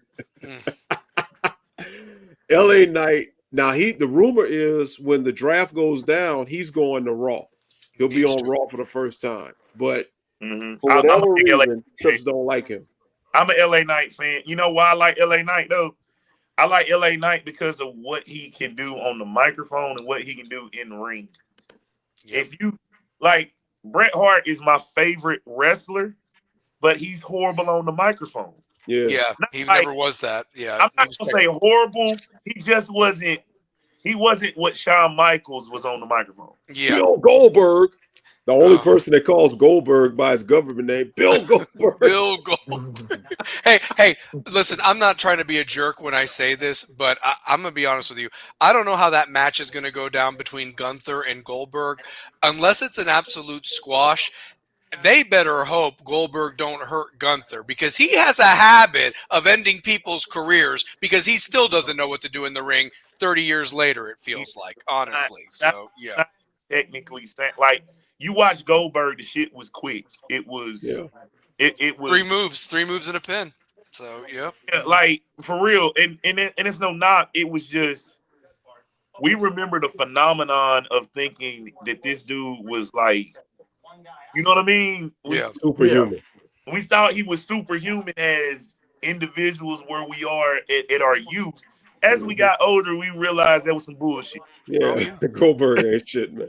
It was some bullshit. Shane, do you remember? You remember they would count house shows like it would be the week between Nitro. Somehow he went from 55-0 to 72-0, and I'm like, well, damn, did he fight 3 times in one night at a house show or what? Same thing when he would come down here in New Orleans. I'd go watch him. Same thing. On Nitro on Saturday, he's like 48-0, and now in New Orleans 3 days later, he's 61-0. Like, where the fuck are you fighting all these damn matches at? Who did you wrestle in the last 4 days? Bruh. I pinned my kid 19 times. I remember being in middle school, like, there's no way this motherfucker is 88-0. I ain't even seen this motherfucker right 8 times. Yeah. Like, oh my God. I was you like, know man. what we need to do? We need to actually count down all of his matches to see if it. Well, it's in the vault. It was on WWE Network. You know, it was on the vault. So I mean, you could technically. I only remember about 45 or 50 actual matches. Now, where in the hell did those other 35, 40 matches come from? I do not remember that. I do not I know. remember that motherfucker doing all that. I do not. I do not. Like, that's what I be saying to people. I'm like, man, I don't remember Goldberg doing that. I remember him winning a lot, right? But yeah, I felt like the numbers jumped up each time. Oh, but it was so bad, and then poor Bret Hart, he literally takes his head off and ends Bret Hart's career. You know, I mean, shit. Like and what does Bret Hart say? Bill Goldberg. Like, I mean, hey, let me tell you something. Put them two in a room and have one of them documentaries, like, oh my God! I mean, I don't think you could do it. Think you can do it. Bret can't stand it. Bret hates he hates his ass. The I think he hates it worse than Sean. I mean, honestly. Yeah, the thing about Bret Hart is Bret Hart holds vendettas, and Bret Hart is unapologetic. He don't give a damn. Like, Bret Hart is literally that grumpy old man. Like, in 10, 15 years, Bret Hart will be damn near 80, still pissed off at everybody. But, yep.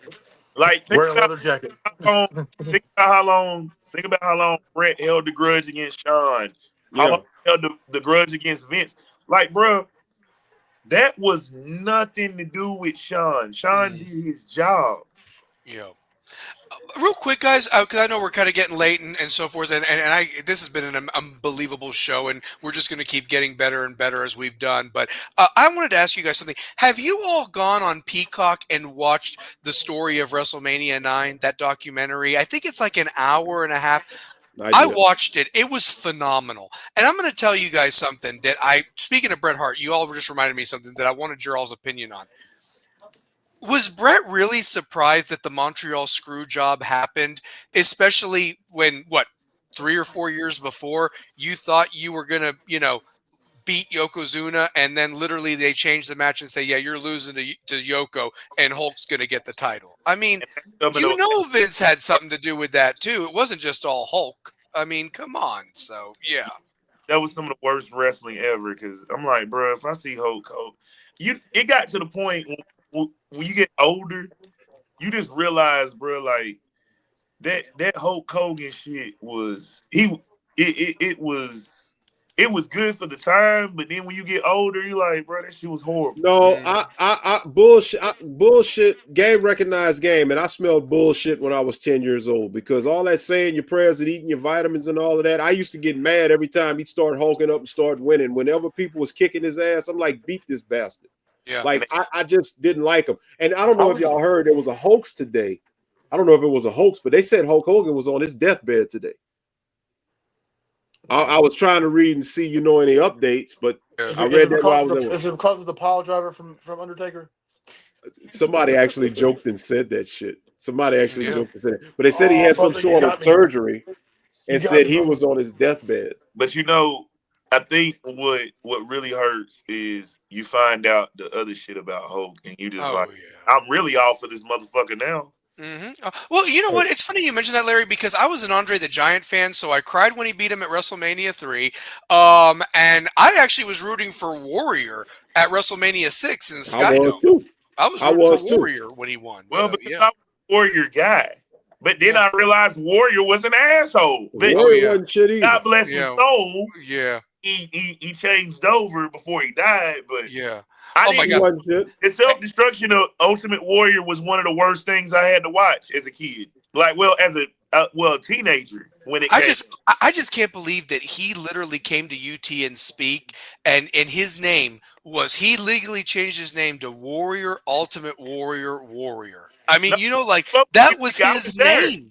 Yeah, you were there too, and I'm I was just saying, there. who the hell changes their name to that? I mean, you know, God rest his, you know, him, and you know, his poor little girls grew up without their father and his wife, but her name was Dana Warrior. She married Jim Hellwig only to be Dana Warrior. That was her real name because he legally changed his name from Jim Hellwig to Warrior Ultimate Warrior Warrior. You I see mean, he my was fucked in the head, that guy, honestly. Cocaine's a hell of a drug. Cocaine's a hell of a drug, so And all, shoot. and all that time, I thought he had sinus problems when he would be talking on the mic. And he's like, to everybody in the vortex, you understand that when it all goes down, I have a power within me and I will not. Like, dude, what the fuck is wrong with you? remember you remember the promo? It's called that booger sugar got stuck in the sinus cavity. Do you remember the Oh my. promos leading up to WrestleMania 6? Oh, Yeah, yeah. Classic promos. Yeah. Oh, yeah. yeah. The Hold up ultimate challenge. The and ultimate go challenge. go to the Toronto Sky Dome. Oh God. And I mean, like, that's why I say I love doing this show with you guys because we can Oh, I do talk too. NBA, we can talk NFL, we Yep. can talk high school, college. It's a blessing to do this show with It y'all. is. I really want to. I really thank Larry for joining the crew. You know what I'm saying? I know you super duper busy with you talk. Thank you And then for his other show. Plug the show, Larry, while yeah, we got you on real quick. Monday Yeah, night. So, yeah, yeah. we had our past show Monday, Real Talk. We talked about we did a two-part series on high value men. We talked about high value men. Do women understand what a high value man is this past Monday? In 2 weeks, we're going to talk about high value women. So that'll be for the Real Talk. You Talk Friday night. We're Yeah. going to be talking about the Miami fan base. Like we're going Mhm. to have it to where how oh please delusional. do. I would love to hear about the Miami fan base. Well, Love to hear. chime in. We Chime in. call out, Chime in. we I'm going to calling call. out the I'm going mic to call. because Yeah. I already kind of started it, James. I don't know if you saw that post I put in the Yeah, group you did. about. Mhm. Okay, I started the shit off, and people are getting mad at me because you're either pro Mario or anti Mario. If you're critical of Mario Cristobal, you're a hater. So we're going to talk about how delusional a lot of the Miami fan base is, Yeah. and then announcement. Devin is coming up. We're going to actually have a new sports show coming up where we're going to talk about basketball and football. Now, Devin is a Lakers fan and a Raiders fan, but we're going to do it to where it'll be a call-in show. We're talking about everything. Okay. Nice. So we Nice. working. We working. When you get more details, definitely plug it here. Honestly, you know, and Oh, we want y'all on. Y'all come on. Oh, most definitely. Absolutely, we'll be Yeah. on. If I'm not out of town or doing another podcast, big shout out to Big Fact Sports Network. Shout out to everybody down in Atlanta, Skinny, uh, DJ Scream, Baby Jade, Big Bank. As y'all know, there's a Big Facts podcast, and now there's Big Facts Sports. And Rebels with a Cause is part of Big Facts Sports Network and 332 Studios. Mhm. Also, big shout out to the Lab 865. Shout out to my man Wi-Fi at the Sun Sphere, which I'm going to be bringing everybody on Rebels with a Cause to do some stuff down there as well. So we got a lot of stuff going and brewing up. Can I also say this? As sad as it is with this change and what happened to Lamar, the one thing that I can honestly say for us, the great things that are going on in your life too, Pear, the great things in Larry and Shane, I only see great things for us because now we have the hours we want, we get Yep. off work and we've got lives again. I'm done at 5 o'clock every day, Monday through Friday. I've got my weekends back, making the same amount of money. I mean, you think I'm really sad? Honestly, the stallion is back, baby, and he's got a lot. I just settled all my lawsuits, so fuck you, Debbie. I mean, simple as that. So there we go. Did you say We're gonna have a great time. What? What? fuck you, baby? No, I said fuck you, Debbie. So there we go. I was quoting Eminem. Yeah, So there, I just settled all fuck my you, baby. I lawsuits. said, damn, James, you hang with the folks. James out there hanging with the folks. I'm just glad I get to coach I hanging with football the folks. James, let me find out you one of them. There we go. So, James, you one of the folks, man.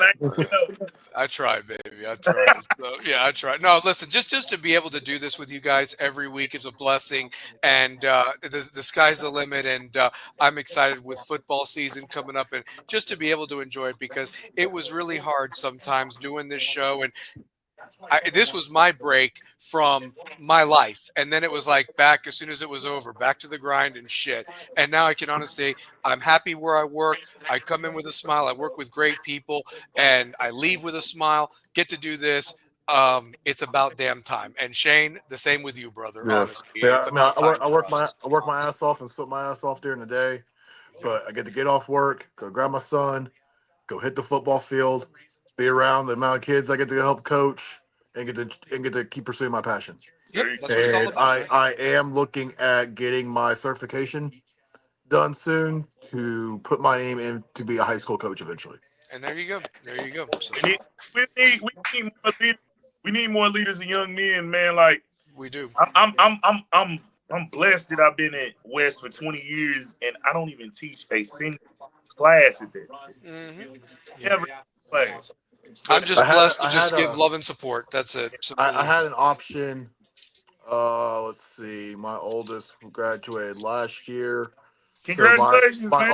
my oldest one's freshman year. I had the option to put my name in and go through my certification to coach high school football. I chose not to because of work schedules.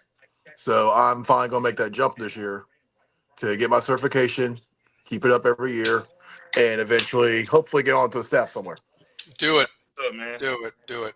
So I've been doing this for 11 years now. Yeah, because Keegan was 1 when I first started coaching. He's 12 now, going on 13. So I've been coaching football since he was 1. and that's why you're our coach, honestly. And you need to be somebody else's coach officially, like at the level, baby. It's time. So Yeah. Well, we're all blessed. There's a rumor going around that Knox County is actually going to no longer be one of the only 2 counties in the state that doesn't have official middle school football. So there we go. yeah, I've done middle school long enough. Well, they sent out a survey to all the parents at the end for middle school parents, asking about sanctioned middle school football. Because out of the 147 counties in the school, or how many counties there are, only 2 in the whole state don't have middle school football. Wow. Knox County is one of them.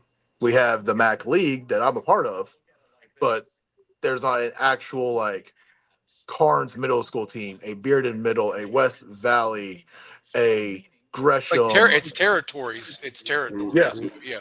And here's the thing: how asinine is that? One of the largest counties in the damn state doesn't have that. We have 13 public high schools, not counting the private schools. Yeah, 13 public. What the hell are we doing? Public, yeah, 13 public. What the hell are we talking about? Hey, this was a great show, man. This was a great show, man. Great. I apologize for my tardiness, but no, man, you showed up, you brought the heat, and yes. I want to give a big shout out to my man Wi-Fi. He did an incredible job this week. He right over here. If y'all can see his hand. What is up? I see it. So yeah. But we had a great show tonight, and I was rushing back to get, you know what I'm saying, from Magnolia Cafe, and man, you want to talk about the ladies? Seriously, yeah, it was nice. It was a good atmosphere. I was waiting. I was waiting on the pan into the camera. Yeah. You'll see footage on Facebook, Instagram tomorrow. Yeah. No, I have a new thing that I do now or whatever where it's like this, where it's like, and that's it. So, yeah. So we got pan in. Pan in, eye, and the. Yeah. So, guys, no, I love y'all. Thanks for being on. And listen, we're going to end it. We're all going to do this. We're all going to do this. We love you, Lamar Brown. Wherever you're going to land, those kids are going to be lucky because something's going to be out there for you. And for the West kids, like I said, this chapter's over, but finish the damn story and win the whole damn thing. We throwing up that W, baby. That's what we're doing right now. Dubs up, throw your U's up, throw your U's, throw your dubs. Like, you know what I mean? This is what we kind of do, and we just want to say you got to be leaders of young people because we got to set the example, and we're being watched when nobody's watching. Damn right. Nobody's watching. You're being watched. Yep, for sure. Shane, last words. Larry, last words, and two pair finish it out, baby. Players and parents, this time's rough right now. Stay true to the course. Play for your brothers. Make the season count. Larry? The late great Tupac said, through every dark night, there comes a bright day. So keep your head up, stick your chest out, and handle it. Two pair, close us out like you always do, baby. Do it. In closing, I won't say this. If we're to be better at what we are doing every day, you have to take a look in the mirror and say that you want to be a better leader. I told you that the safeties were better than the very easy They can't just to be a float out to their zones. No. very hard to be a leader. Corners can't just float out to their zones because the biggest area on the field. Well, that's it. Remember that cause don't stop till the clock hits 0 and even after. We out, God baby. bless. God bless everyone.